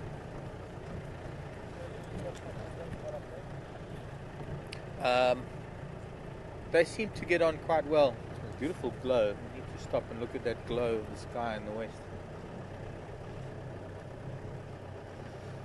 You know, they live in the same habitat. They have done so for a few million years. So one would think that they'd have settled their differences by now. I've seen hippos chasing crocs off of sandbanks, wanting to have the sandbank to themselves. And by the same token, I've seen other hippos sharing a sandbank with crocodiles. So I don't think the hippos would really be much of a threat. We're getting a bit too low to see the glow.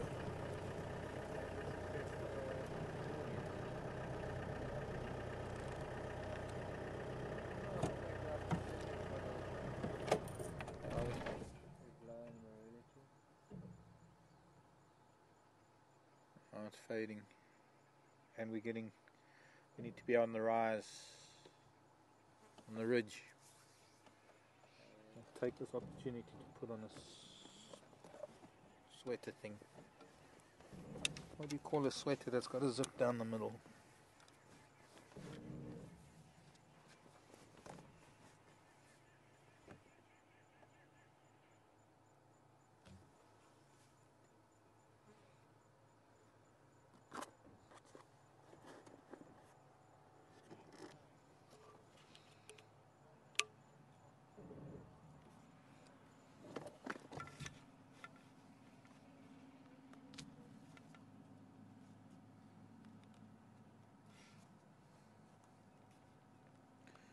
Hello, Shanae, and no doubt Diane.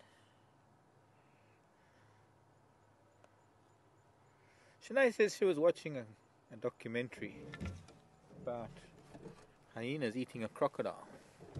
I'm guessing, Shanae, that it was an adult crocodile, or relatively large, if it was hyenas plural, and it took some time. But Shanae is asking, are hyenas the only ones that can eat crocodile on account of their jaw strength? No, I think it would be possible for lion to do so too, and leopard.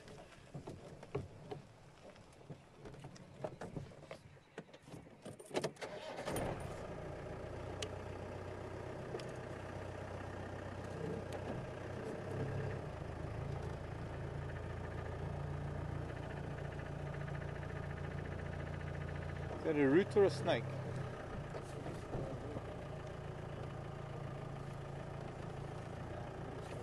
It's a snake-like root.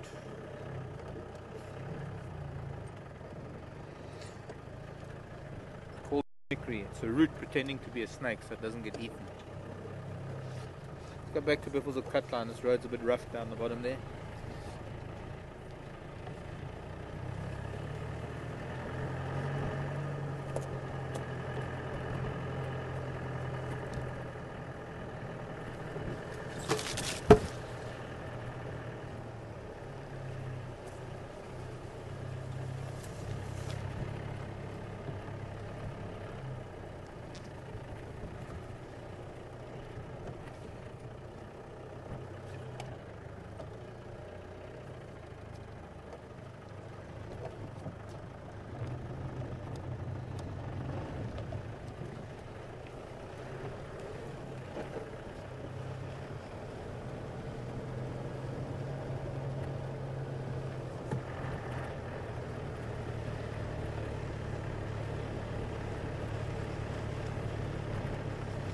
Now there's a question that I don't know how to answer.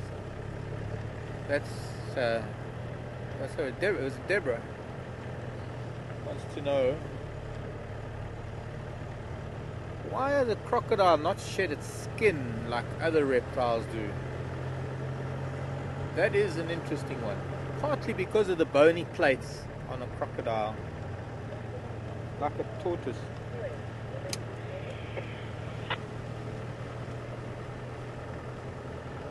a tortoise. The bony pates just keep depositing new layers and they keep growing. That's something to look into, Deborah, actually, for a better explanation.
The little green bark spider on the dashboard, I need to let go so it can spin its web. It's one of these little spiders that spin. There you go, child. They spin a nightly web. Oh, off my hand.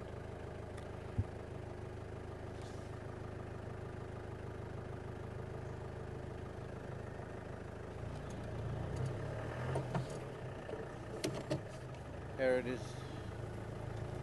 Okay. Like all the bark spiders, they spin a nightly web. Actually, I think Tara you had a close-up of one a few days ago. Gorgeous little spider, the bright green abdomen. One of the green bark spiders, or the green orbs. Oh.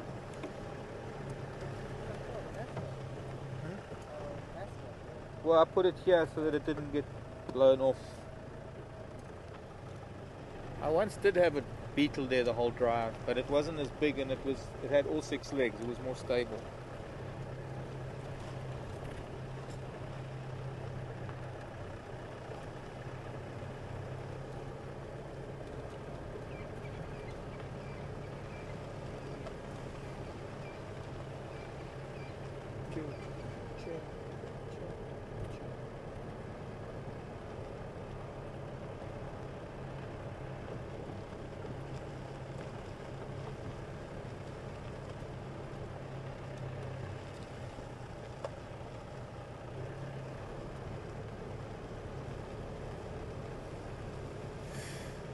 Robin.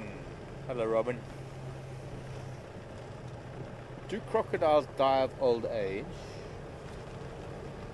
Or do they lose their teeth? Or do they get too big to hunt? Or... There's spike thorn again. All the drainage lines in the dips. Beautiful. This cold air just sits and it keeps the scent. Robin? Oh, also then the part of the question was how many survive out of a clutch of eggs.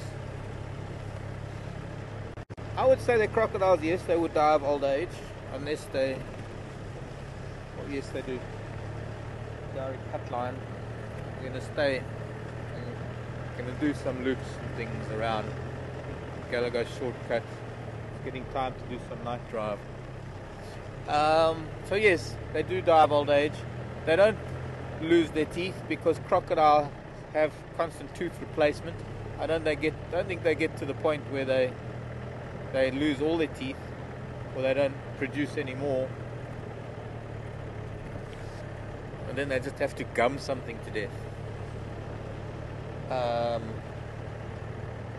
They can never be too big to hunt.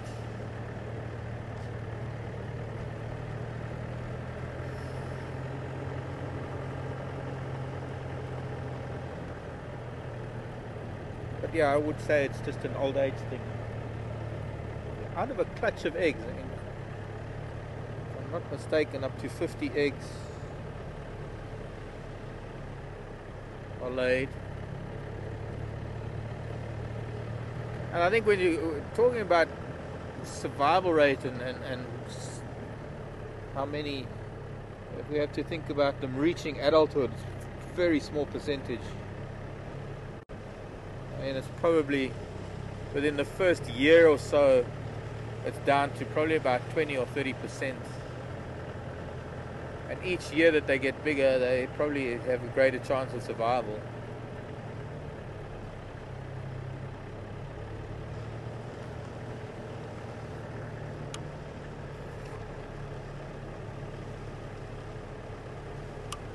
It's a little bit too light to use the lights. Getting a bit too dark to see without it. Kind of that time of the day.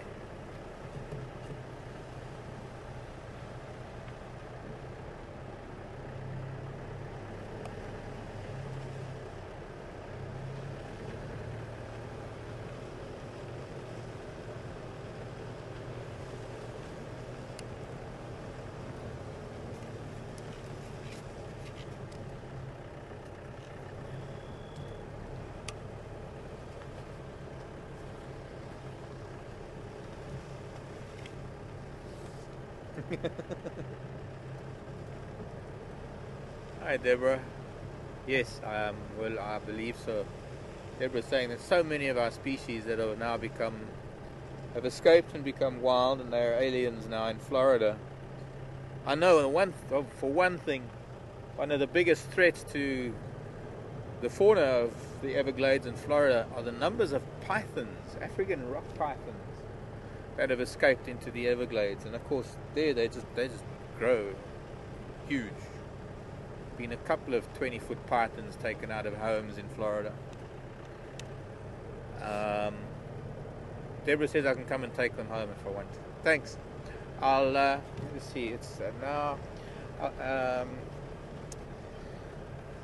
I'll be there on Thursday with a truck and a big net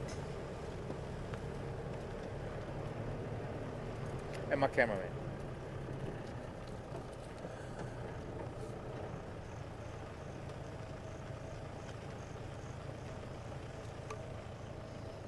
We're now between Gari Dam and Tambuti Pan, Bubu Road Junction. The place the boys hang out quite a bit from time to time.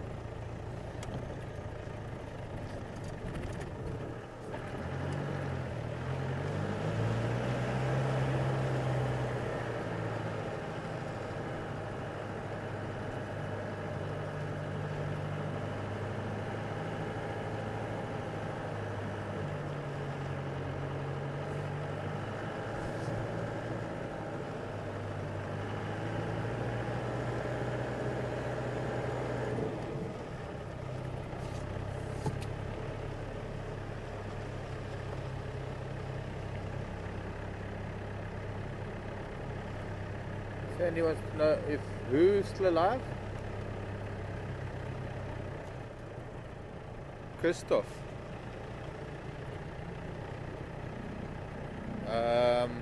Right movie, wrong actor. Who was Christoph?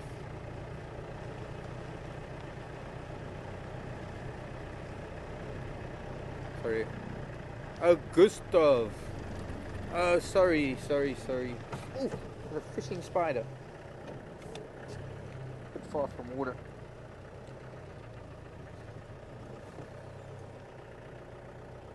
Related to the wolf spiders.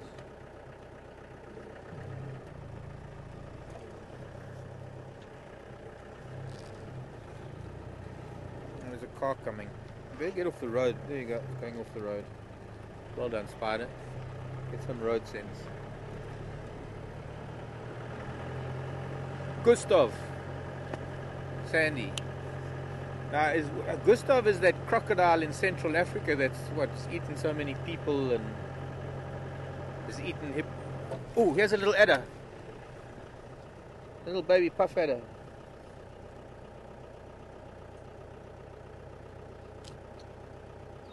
I'm not going to play with it for obvious reasons. Well, maybe it's not so obvious, but can you see it from there? Let me And then well, the car's gonna have to go around us. Be nice if we can get the camera off and down in time, because we don't see snakes too often, and this child is very, very pretty.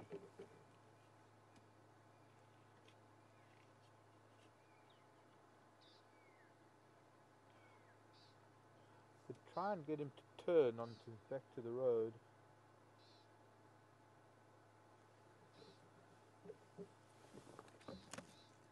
Just take my earpiece out.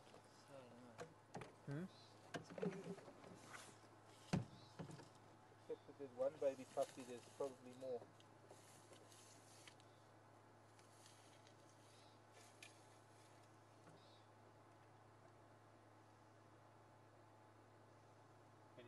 Got a good view there. Yeah.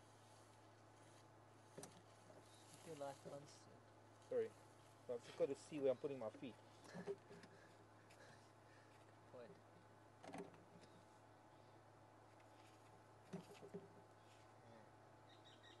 Wow. Beauty.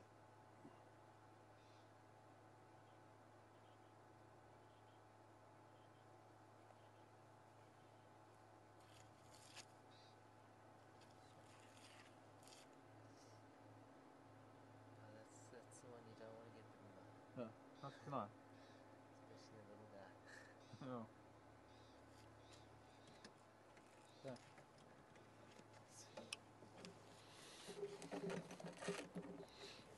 Move out of the way of this car.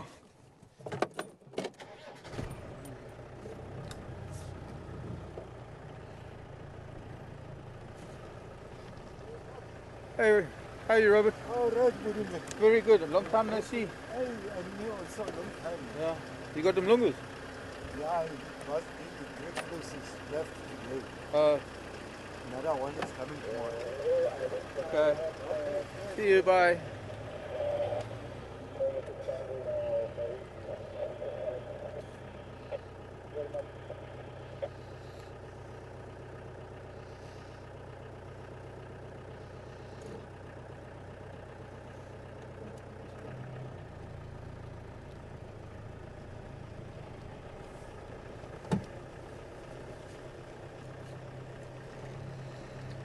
Puff adder, viper family. Cytotoxic venom, fairly large front-fanged snake.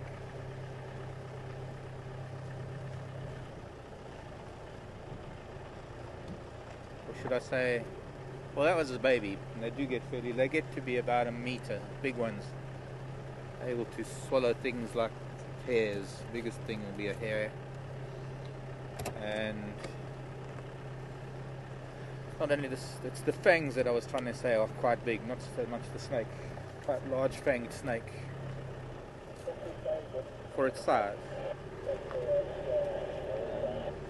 Despite the fact that it is a cytotoxic venom. Now, cytotoxic venom is a venom that attacks your tissue. It's tissue destroying, so it will cause necrosis, sometimes severe necrosis, that can lead to gangrene fairly quickly and then lead to limb amputation, limb loss as a result of gangrene. And strangely enough, there are a number of people that die from it. Now, that's rather unusual because it doesn't really get into your bloodstream and it wouldn't affect your heart. It causes local necrosis at the site of the bite. But I think that the deaths that occur from puff adder bites are from shock and stress and the wrong treatment. There's not really much you can do for a cytotoxic venom. You cannot administer an antivenom. Antivenoms are for things like neurotoxins and hemotoxins,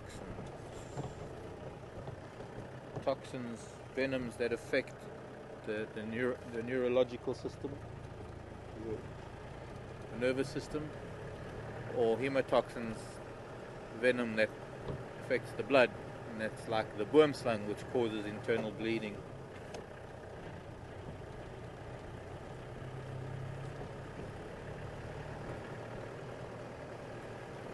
But such a pretty snake. I know some people don't like snakes, but boy, that is, and some really beautiful markings.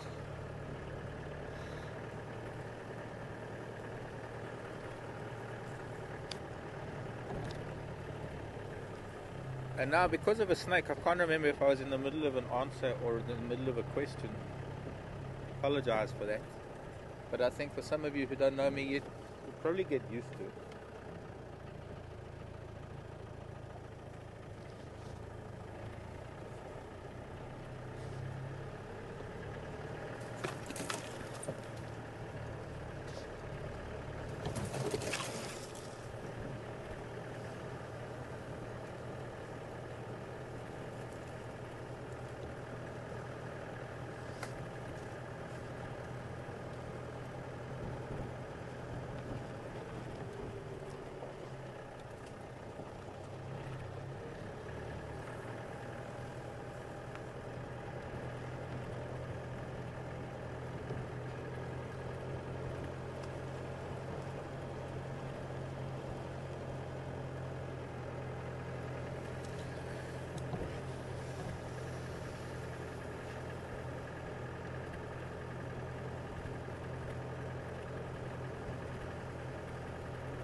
That kind of hesitation will cost me something.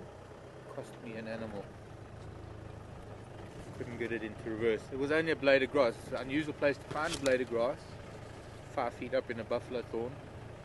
Obviously nothing's been eating that grass because it's hidden inside a buffalo thorn, but I just thought it was the tail of a snake.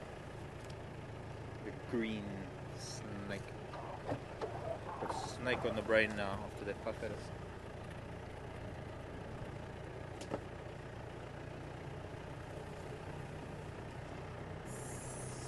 Snake.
I forgot about that. Oh, Heather. Hi, Heather. Heather Alaska, Heather London, UK. Heather wants to know why it's called a puff adder. Heather, I didn't stress that little one out too much, so we didn't see it happen. But the puff adder, when it is threatened, puffs itself up, and it actually makes a very loud sort of hissing, puffing noise. But it can sometimes even triple its girth with air as it puffs itself up. You got to remember, a snake's lung runs almost the entire length of the body of a snake. A very, very long lungs. That's why if you damage a snake anywhere on its body, you'll kill it, because it will damage its lung. And its ribs run all the way down. It doesn't have, like, how many we got? 13 ribs. No, how many ribs have we got? I forget. I know Eve took one, so we've only got one. Well, never mind. But unlike most other reptiles and vertebrates, snakes have ribs that run their entire length of their body. From each vertebra come a set of ribs. And if you damage a snake, you can crack a rib. And they're tiny little, very brittle little ribs. And you can puncture a lung, and that poor child will, well, be agony. And that lung allows the puff adder to expand and inflate its body and expel air in a very loud noise that is normally enough to deter anything from messing with it. Anything except things like ground hornbills and secretary birds and mongoose and honey badgers. Speaking of which, I've got a date with one just around the corner. What else? I guess a cat. I had a cat. My cat Duma took a puff adder one day. Caught a baby puff adder. I had a cat called Duma. Duma is cheetah in Swahili. It's Duma without the J. Duma. But that's not why I called her Duma. And I only found out years later that Duma meant cheetah in Swahili. I called her Duma because it came from the Shangaan word for thunder, which is Raduma. And that was because there was a thunderstorm of note roaring outside. The rain hadn't started yet. I had a girlfriend at the time who owns a game reserve near Johannesburg, and she had some dogs. And one of the dogs was a little fox terrier. And the fox, well, some of the dogs were outside, and Bianca, Gabby's daughter, called the dogs in, and the dogs came running in, and this little fox terrier had what looked like a mouse in its mouth. Little thing this big. And of course Bianca was freaking out because she didn't want the dog to kill anything. So I took this thing away from the dog. It was uninjured. It was a kitten. It was a newborn kitten. And there were a bunch of feral cats around the game, well, around the lodge. Not in the game reserve, but around the lodge.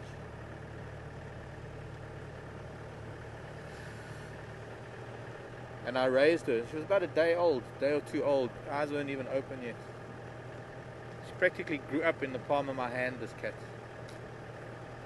That was at a time when I was stuck in the city. It was kind of serendipitous. Because I don't know what I would have done without that cat. But I had to spend a couple of years in the city. I was not healthy enough to be in the bush for a while.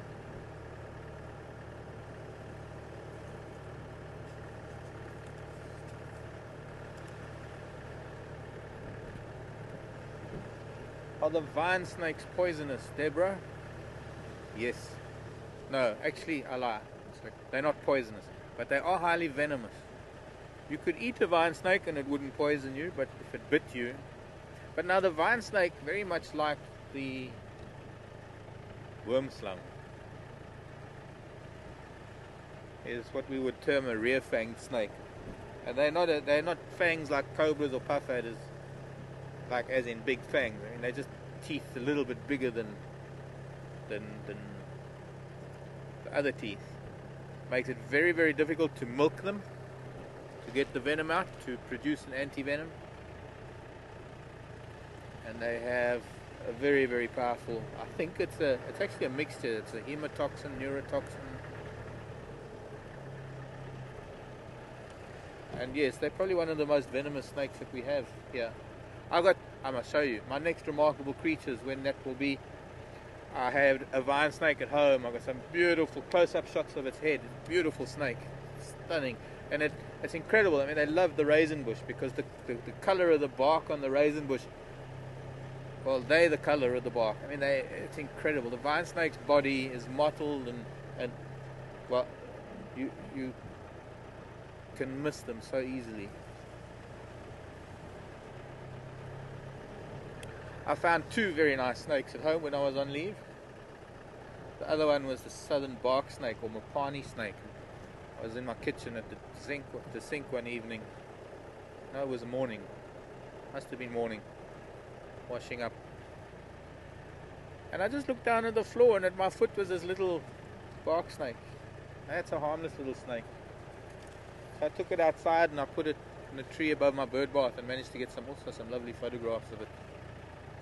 Well, lovely photographs for the camera that I've got.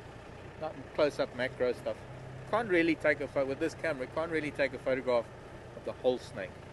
Only really works to take photographs of the head, part of the body, get the eye.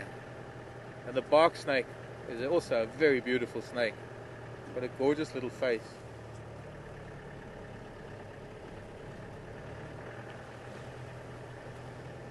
Didn't see my stripe-bellied sand snake though, that I normally have lying around. But what I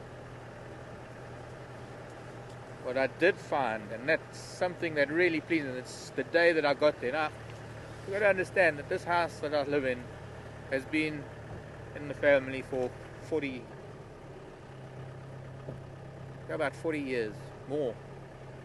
Since 1967 or so, 68 I think. And so I know of every reptile that I've ever seen around that house, and for the first time in the 40 years that I've been going there, I found a rainbow rock skink, or the five-lined rock skink, living around the house.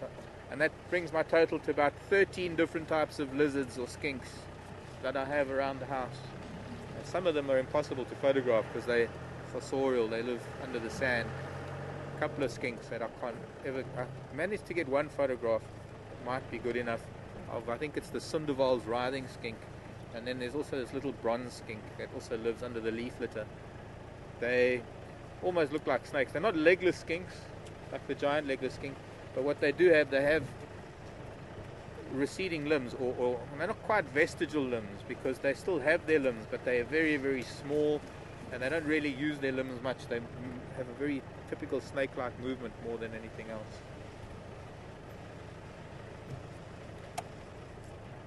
Who would have thought we'd bump into somebody on Aubrey's Road?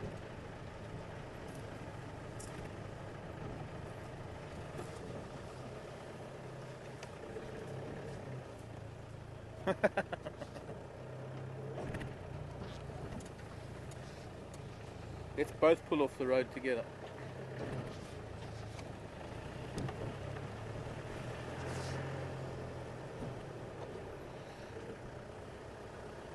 Ripril. Minsan of. Ko. Pukil. Abonil ito ingo.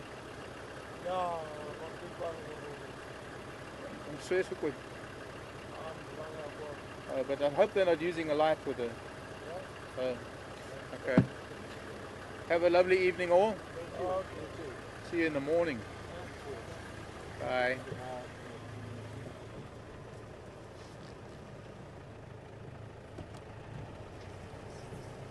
Coming from Karula. So I suppose the cubs are old enough that they're using lights, I suppose.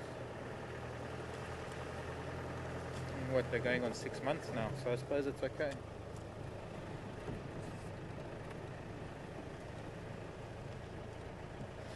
Where was I? Oh, Craig was whispering in my ear. I love it when Craig whispers in my ear. It means there's questions. Not for reasons you're thinking.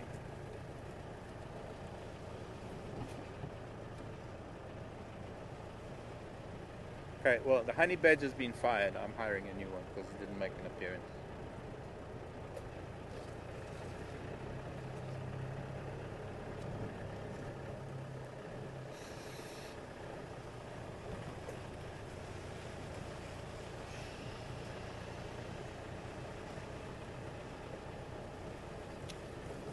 What's that?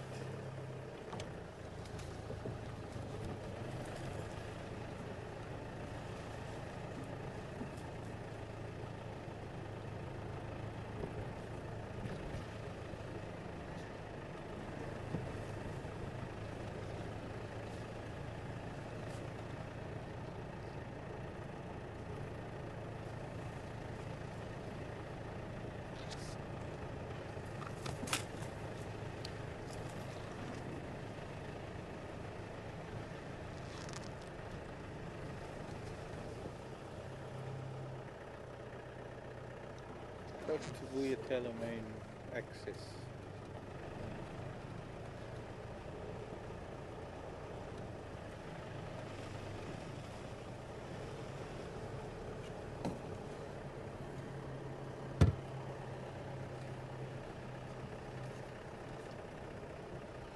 Geez, not much to find tonight other than spider, buffalo. Lovely warm evening on the high ground. You get down into the lower dips, it gets a bit chilly.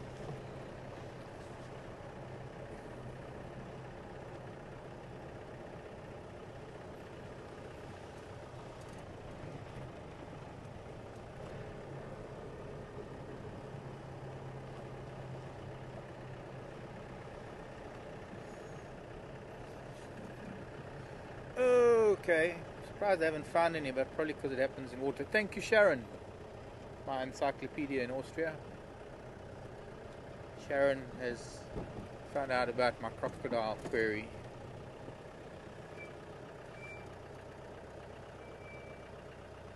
I thought it might have been a tree frog. It's just a cocoon from a moth. Tree frogs are going to be going white. Sharon is saying that with the large scales that the crocodiles have, each scale sheds skin individually, or maybe in small patches like some lizards, rather than all at once. Thanks, Sharon.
I guess partly because the grasses are so long is why we don't see much right now.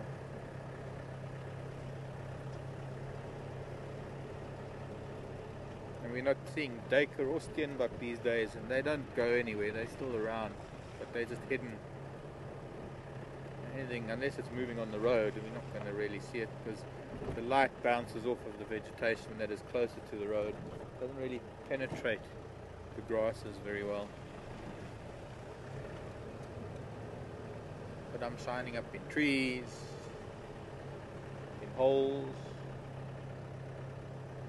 determined to find you something nocturnal.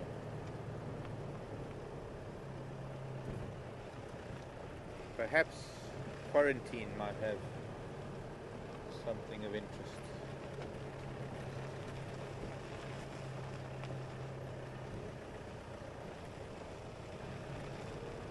Sandy, see, I knew somehow I had this feeling I got sidetracked.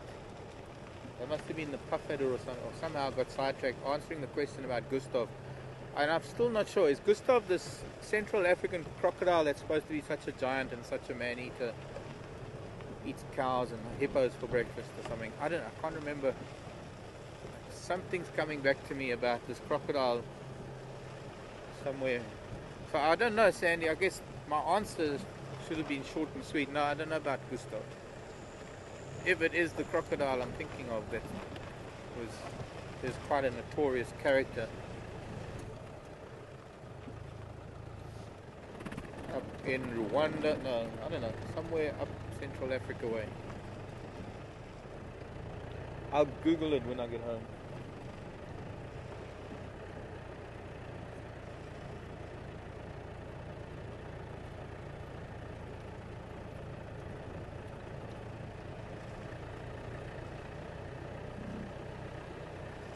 Open area. Might have a bit more luck here. You can see further. Grasses, millipede. An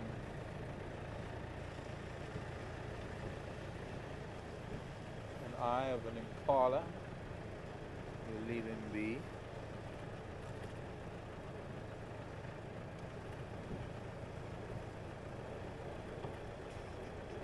Another eye, it looks like another impala.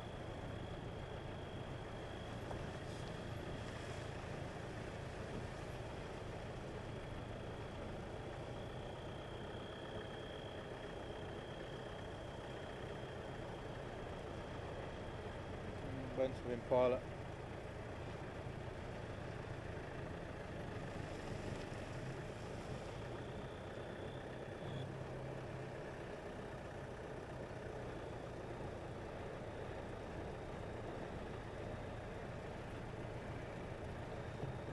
Deborah, interesting question there, because there's speculation in the answer to this one. Deborah's saying, are hippos strictly vegetarian? Are there different conflicting? Hello, little boy. An impala. Big herd of impala up here. Deborah, to be honest with you, I don't think they are. I mean, I've heard reports. I've never seen anything otherwise, I have to be honest. But I've seen film and I've read reports about hippos actually munching on carcasses. Hippos killing antelope that are chased into the water by predators. But by the same token, there are as many incidents of reports or stories. Impala a little bit bunched up here. They're all looking down this way. I wonder if maybe hyena coming out onto the open area. Reports and stories of hippos saving animals in the water. Most recent was in the migration crossing the Mara River. Reports and photographs of a hippo helping a baby wildebeest and a young zebra foal to cross the river. So I think the jury's still out on that one.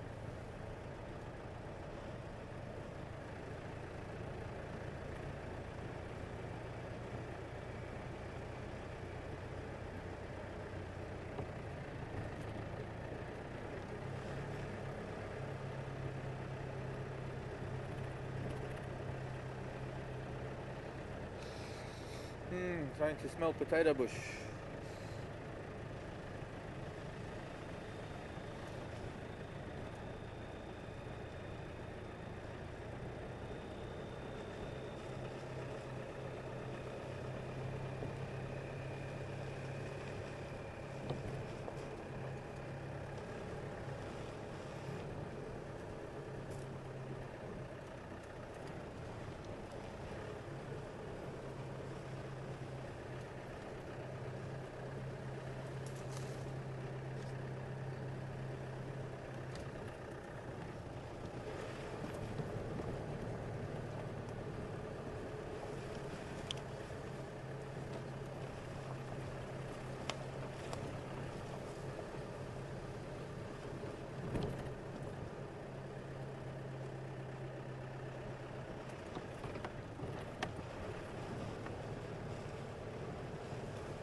Here's a beautiful big bark spider, and she's building a web.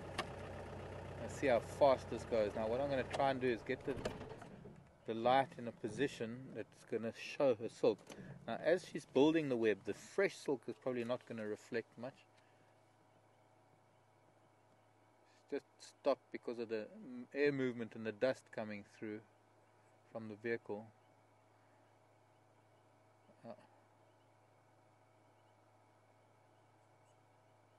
No, it's disturbed her. She's picked up the carbon monoxide and she'll probably come back to it. Beautiful big bark spider. You can see sort of two horns on her abdomen. And what she does is, that's probably her day roost where she's going to now. Not probably, it is. And I know that because her web is built this side of the tree, and this is the leeward side of things. The wind coming from the southeast, and it would have blown her first strand of silk across this little gap to the next tree. But when she spends the day, she'll be tucked up against that tree. We could probably even come back here tomorrow and find her underneath that branch, or somewhere at the base of a fork of a branch, where she'll tuck her legs in tight and she'll look just like the tree, just like the bark. Hence the name.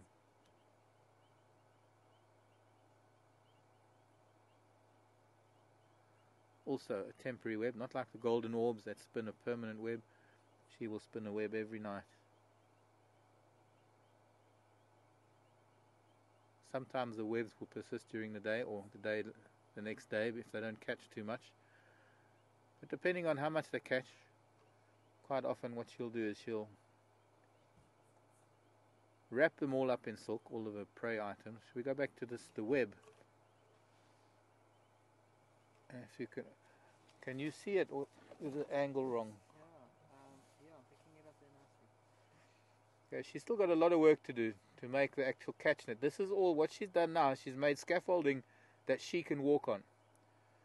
She needs to do that first before she lays down all the sticky silk that is going to catch her prey. And she's got that lovely sort of central mat that she stays on. And what she does, when she catches something, she'll wrap it in silk and she'll store it in the center there. And when she's got enough, or tomorrow morning, she'll break down the two anchor points, the one going to the other tree on our right, the other anchor point going down to the ground below us, and the web will collapse around her prey.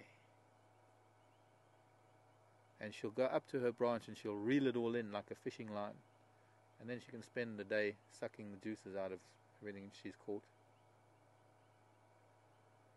But yes, unfortunately the wake of the Land Rover, the air wake and the dust that came by, that shows how sensitive spiders are.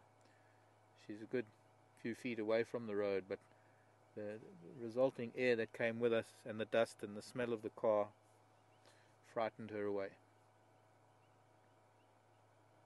Okay.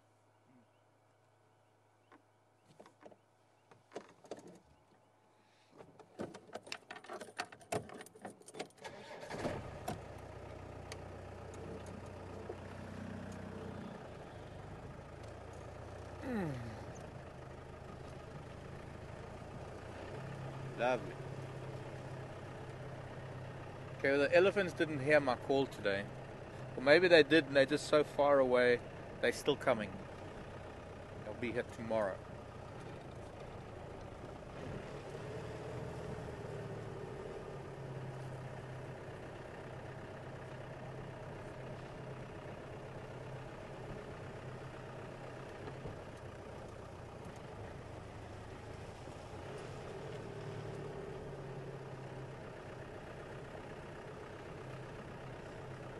Okay, thanks Pat.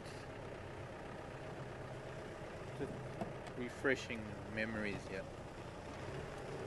Gustav, the crocodile that lived on the Ruzizi River, northern reaches of Lake Tanganyika, which would be Tanzania bordering on Rwanda, I think somewhere like that. Supposedly has killed over 300 people. I didn't know it was that many. Surprised nobody's decided to make shoes out of Gustav yet. Evidently a very big crocodile. Get quite a good few shoes and belts out of him. I know that's a horrible thing to say, but I'm just thinking, you know, human nature. Animal kills human. Humans go on a rampage to kill animal. Kind of quid pro quo.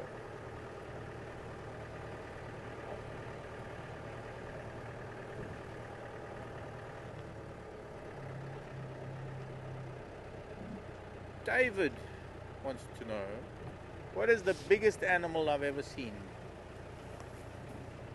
It would have to be a southern right whale at my feet, sitting on a rock, if you can believe that.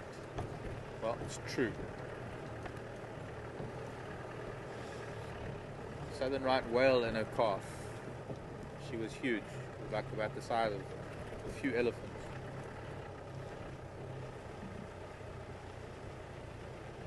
Jacket plum. Papia capensis. Still didn't get any fruit this year from jacket plums.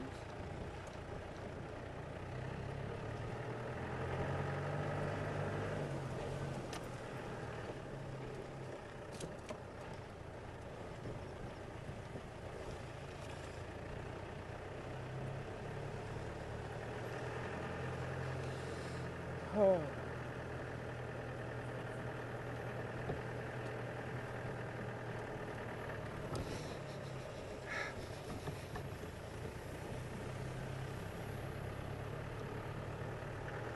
There's another stick disguised as a snake. Just drove over it. No, it wasn't a snake, don't worry. It was just a stick disguised as one, shaped like one.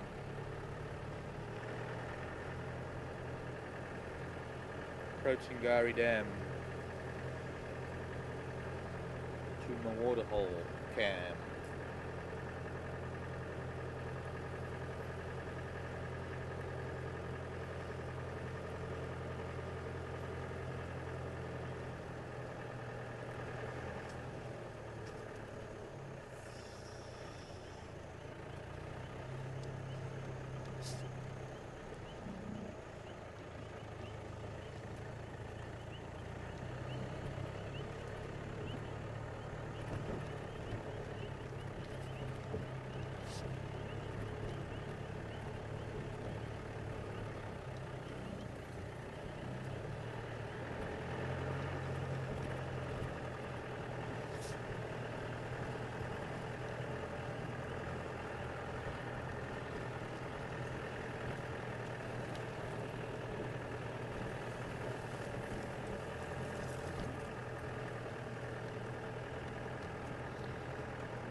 Buffalo is here.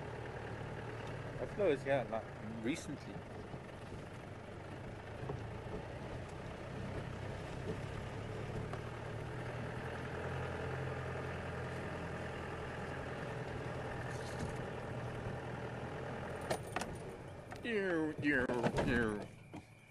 There you go. See, we run out of time. No more coins to put in the machine. It ran out. Only kidding. But unfortunately, it is time for me to say goodbye to everybody. I've had fun. I had a lovely afternoon. I hope you did too. Thank you very much for the questions. I had some fun questions coming in this afternoon. And also, going to send me to Google when I get back as well. Thanks also for all the answers coming in and all the feedback. It's been great. It's what it's all about. That's what makes this such an exciting thing.